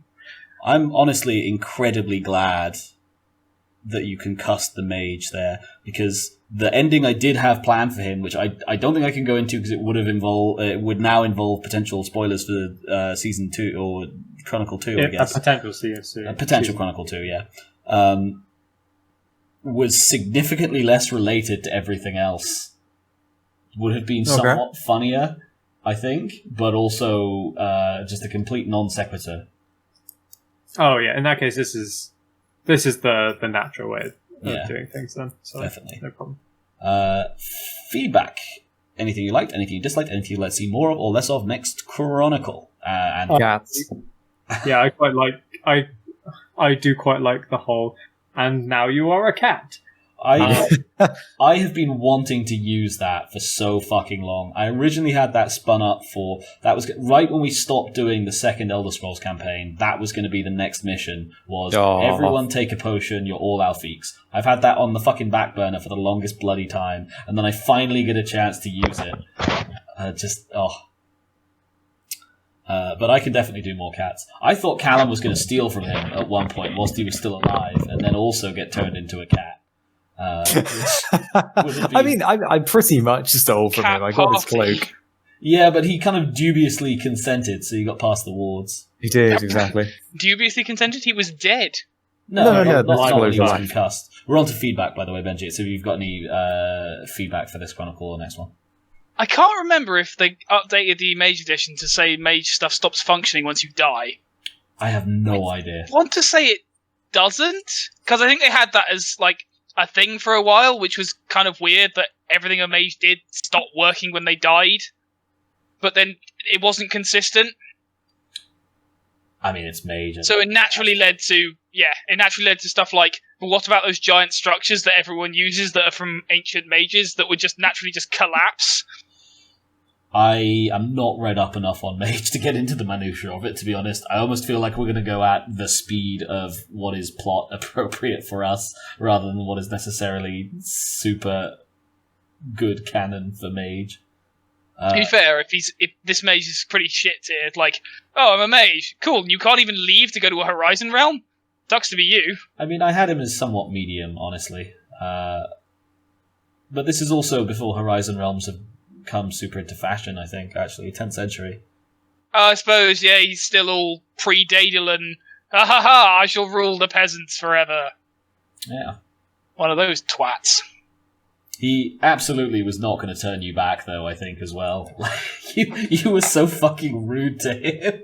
And I'm not saying you weren't totally justifiably rude, like he was being a dick, but he's a mage, they're the definition of arrogant, and you kept calling him a tosser. He is a tosser. Yeah, but...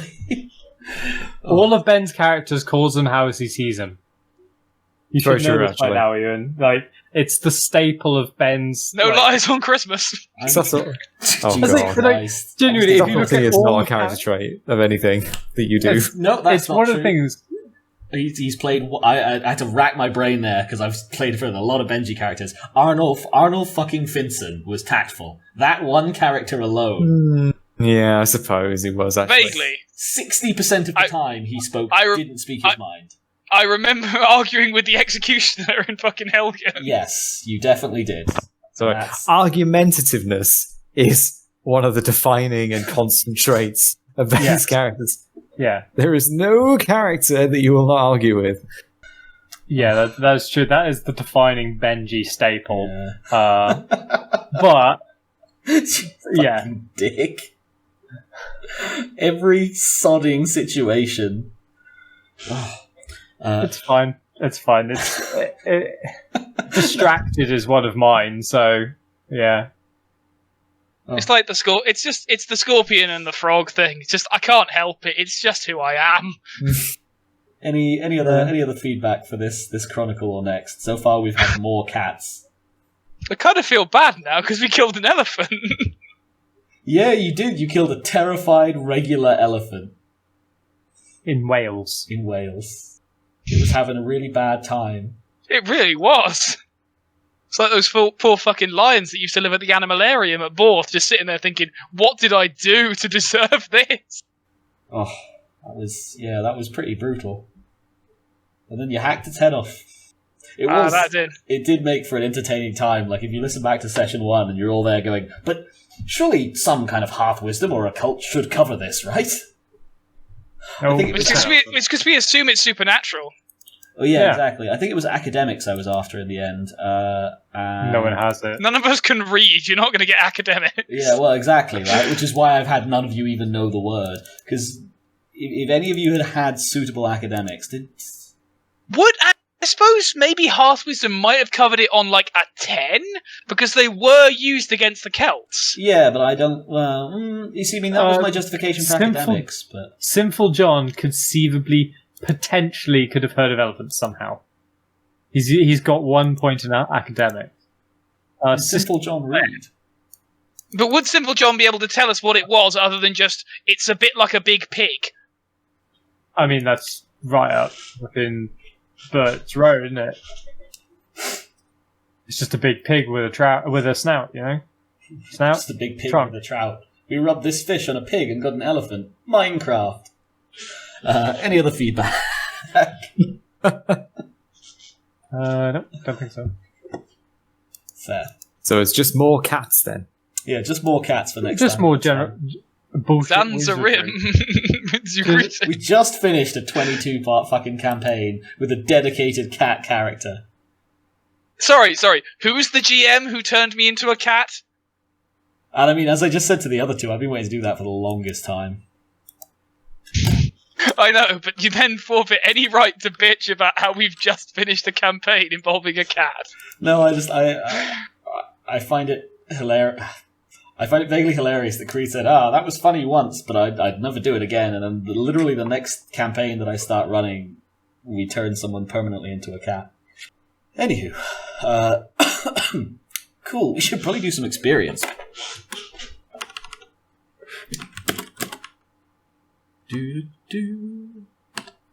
Oh, what am I doing? That's the wrong place.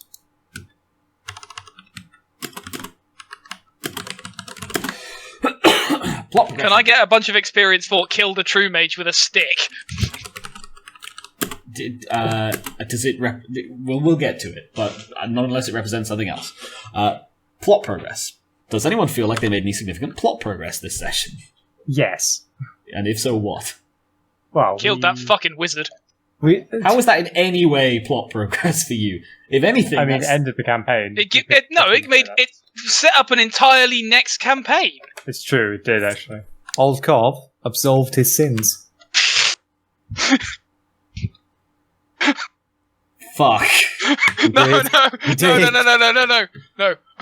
He believed Old Cobb went full Arrested Development and had someone else solve it for him without his knowledge. Did I get a willpower back for that as well? I was penitent. You were penitent. I mean, at the start of a but at the start of a chronicle, we'll refresh everyone's willpower. Were you that penitent? Given that you were like, I've said sorry. By the way, fuck you. I don't know if we want to force Callum away from being penitent. Can you imagine Old Cobb if he gets willpower back for being a dick? At the moment, he's kind of infinite sustainability. I mean, because that's the thing I always love about playing a character with a hidden identity in Chameleon. Major lies will always get you your willpower back. So set up next chronicle, and Old Cobb fucking confessed his sins. Absolved, even. On a technicality. You are technically correct. The best kind of correct. Oh, damn it. Character development. Does anyone feel like they developed their characters this session? I mean, if it's developing into a feline, it counts. I don't know if that was a character development moment for... It was a character reinforcement moment of grandson Idris follows in the proud footsteps of his granddaddy, and in a situation where he really shouldn't, when I didn't hear no bell. I'll give partial for it. We did turn you into a cat. And I still fucked the wizard up. With the fucking classic sucker punch. Of biting him on the finger. Any other character development this session? No, fair. Old Cobb absolved his sins. I don't know if that's... let's not double dip. Yeah, I don't know if that's character development in this instance. Cool. Excellence of roleplay. Does anyone feel like anyone else roleplayed particularly well this session? Ben rolled Old Cobb immediately takes advantage of the situation, no matter how crazy. Oh, it's so good. He role-played 4 years worth of characters in one go again. Sorry, what was the start of that sentence? I didn't quite hear. Ben simultaneously role-played 4 years worth of characters in one go again. I don't even know how to phrase that. Benji RPG. Benji reverts to type. Yes. He's a method actor, but he's only got one method. The seminal Benji character for me will always be the Doctor from Rogue Trader, I feel. Doctor, not the senator. Really? You think Ariadok? Yeah, well, I mean, he's the one who had the most arc, and yet was also the most quintessentially Benji. Throwing everyone into the cooking pot all the time. Everyone else... Oh god, yeah. I forgot about that fucking cooking pot. He was forced into a cannibal situation once. Everyone else who didn't die got over it. Ariadok decided, no, this is clearly solving all of our problems. Everyone who's fucking with us goes into the pot. And it became an increasingly go-to situation. Like, Rogue Trader in many ways is an exploration of degrading mental health on behalf of megalomaniacs. But Ariadok was a favourite of mine because he was a bit of a stable developing sociopath. So he'd grow steadily worse, but not in ways that made him He didn't have unplayable. Jaded was the key. Everyone else had Jaded, so he was the only one taking fear tests and actually taking mental damage from the horrifying situations he was placed into. That was one of the things with Rogue Trader is like copious amounts of XP. Everyone's like getting useful stats because we were all at that point where we're like, useful stats. Those are nice. And we're rather than going, you know what? Why don't we just build characters that are characters? So everyone had Jaded, no one was rolling fear tests, so you didn't have that sort of, oh god, everything is shit tier development.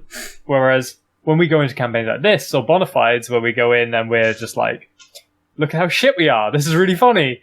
Actually, we develop quite a lot because our characters have to survive in environments that just shouldn't survive in, you know? And that is why I prefer low power characters. Trauma honestly, is good. I mean, Creed had sorry, I don't mean to 40k too much at you, Callum, but Creed had one of my all-time favourite low-power characters. Jovis, the poor bastard. So the basic shtick of Rogue Trader is you're following around one merchant prince guy trying to earn a buck, and you're playing his high-power sociopathic hangers-on.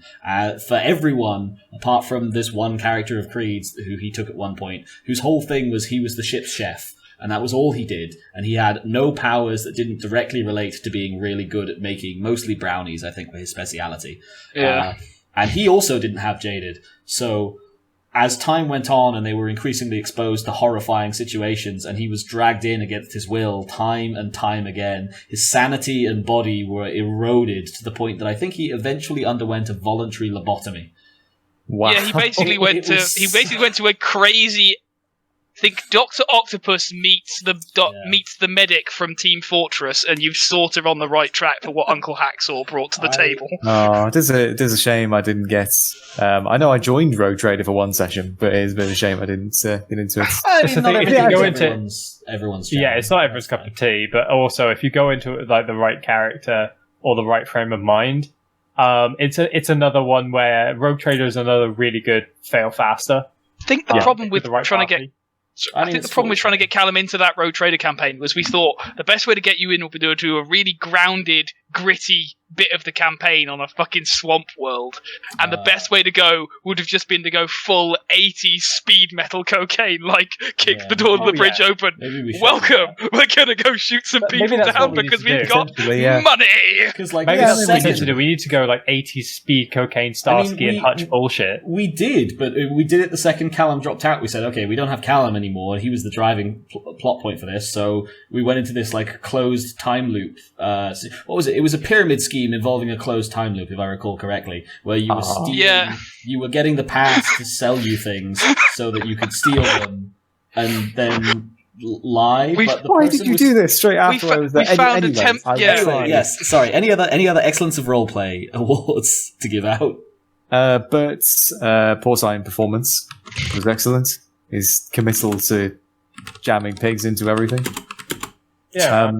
Going back just as a point, lower power characters. I just like them because it makes you resourceful, and it makes you have to just jam together any kind of bullshit that you can. Well, that's the thing. Like, if you look at your stats, like my character's pretty generalist. To be fair, like he's got some high points, he's got some low points, but like I haven't got a stat for everything. Shit hits the fan, and I'm still like, how is Bert going to handle this? Because Bert he's not a one-trick pony. He's a guy who's been to war, like some people from his time would have done. He's got a very physical job, so he's in good fitness, but he's just not intelligent. He just kind of he runs on gut feeling gut feeling and his own internal ethics, and that's how he has to work. And if I try and run it based on stats, if I don't role play it with the stats, I just kind of try and game the system. Bert wouldn't work. Bert works because this is his personality. This is what he cares about. This is all he's really got in life. I mean, he's rich because of what he does in life, but like by local standards. but it's still a small world. I make that out to be 10 experience points for session number 10. That's 2 Excellent. points plot progress, setting up the next chronicle, and Old Cobb being absolved of his sins. 1 point character development. 1 point of character development. Idris following in his grandpappy's footsteps. 3 points excellence of roleplay. That's Old Cobb immediately taking advantage of every situation. Benji reverts to tight (brackets infinity), and Bert's porcine commitment. I mean, I also personally really liked just Bert trying to be a nice person in most situations, in fact all situations, to balance out the ambient sociopathy elsewhere. +1 standard, +3 for finishing the campaign. Which brings us on to everyone's favourite part of the session. It's the highlights. Have you copied and pasted out the stuff that we've been posting as we've been going along? It's just all of that. No, you will, if you give us a poke when we get to it. Should we do... Callum, do you have any highlights for that session? This isn't the cat I'm speaking to. Points to kitten. What were his last words? I'm going to listen back to the I think it was various... I mean, not counting various moans. Cool. Anything else? Fucking hell, like, how do I... Basically, like, the Welsh panto crowd that we had. He's a witch! Oh, no, he isn't! Welsh village panto crowd. Just leave it at that. Yeah, let's go with that. Cool. Anything else? Mutey McBadgerface. Mutey McBadgerface. On the one hand, we have very sensitive portrayals of people with disabilities, and then on the other hand, we have... Oh, dear. Anything else? Oh, God.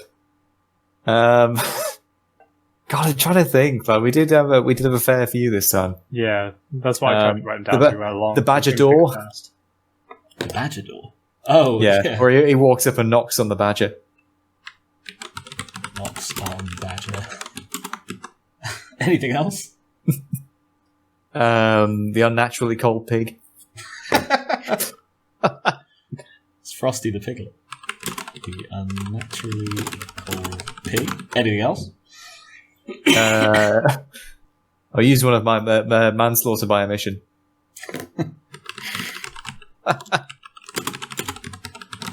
I died and you weren't there to save me, so it's your damn fault. You're a fucking murderer.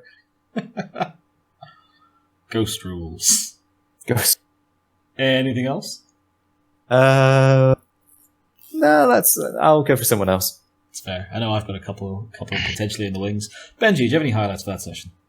I think you've covered all the ones that I was going to do. Shame. Yeah. Fair. Whitey, any highlights for that session? Jesus Christ, that's suddenly a valuable cat.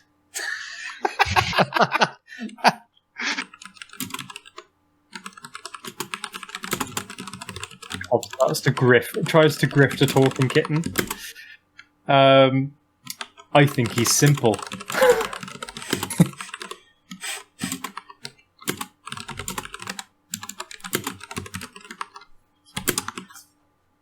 Anything else? You know the laws on squatters. There are no laws.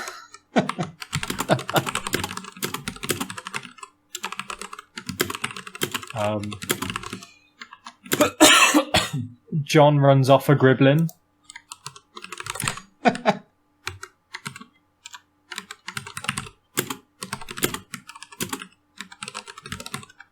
Anything else? The reflective nature of pigs is a well-known and explainable phenomena. Is that a fucking quote? That was a quote of you.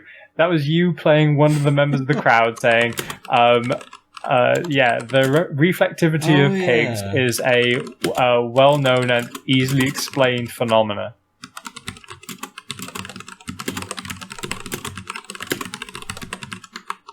Anything else? Along with that, I think it was moon mirages, and there was another one. Pork mirrors. Moon mirages on the pork mirrors. Oh, they were two entirely separate quotes. Oh, fair. Yeah, moon mirages and pork mirrors. Anything else? What were you doing with the rest of your life? Licking your testicles. I mean, I need to rephrase that slightly because it's got a question mark in it. I can't do the no punctuation. Oh, okay. Or no stop punctuation. Spending the rest of your life licking your testicles? Yeah. That was right. It's one for the YouTube comment description. Anything else? An unimaginable amount of badger piss.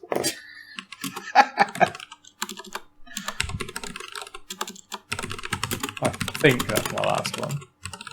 Cool. Anything else? Oh, last one. Fair. Okay, so I've got two. One of them, obviously, permanent kitten curse. Yes. That was in no way meant to be permanent, but you, in at least two ways, ensured it was permanent. Firstly, by killing the wizard so he couldn't revert it. But even before he died of his concussion... I suppose that should also be a highlight, actually. Double-botching, which is mechanically not supposed to be possible to do, for the record. That was a unique circumstance that even allowed... Double-botching the wizard's brain care. But yes, the permanent kitten curse, like, even if he'd lived at that point, he was absolutely not going to turn fucking Idris the Younger back into a person after everything he'd done. Oh, Christ. And... Fuck, what was it? Oh, yeah, lamping the True Mage. That's just scree. Quote from the True Mage, I was going to turn you in, I was going to give you the ability to speak. Quote from young Idris, how the fuck am I supposed to know that? I can't do... Oh, can I've remembered one. It's me and Ben simultaneously going, how would his voice be recognisable? Oh, dear. Conveniently recognisable as well. Glad Benji had that throwaway line about looking extremely similar to his grandfather. I know. Got a lot of mileage out of that this session.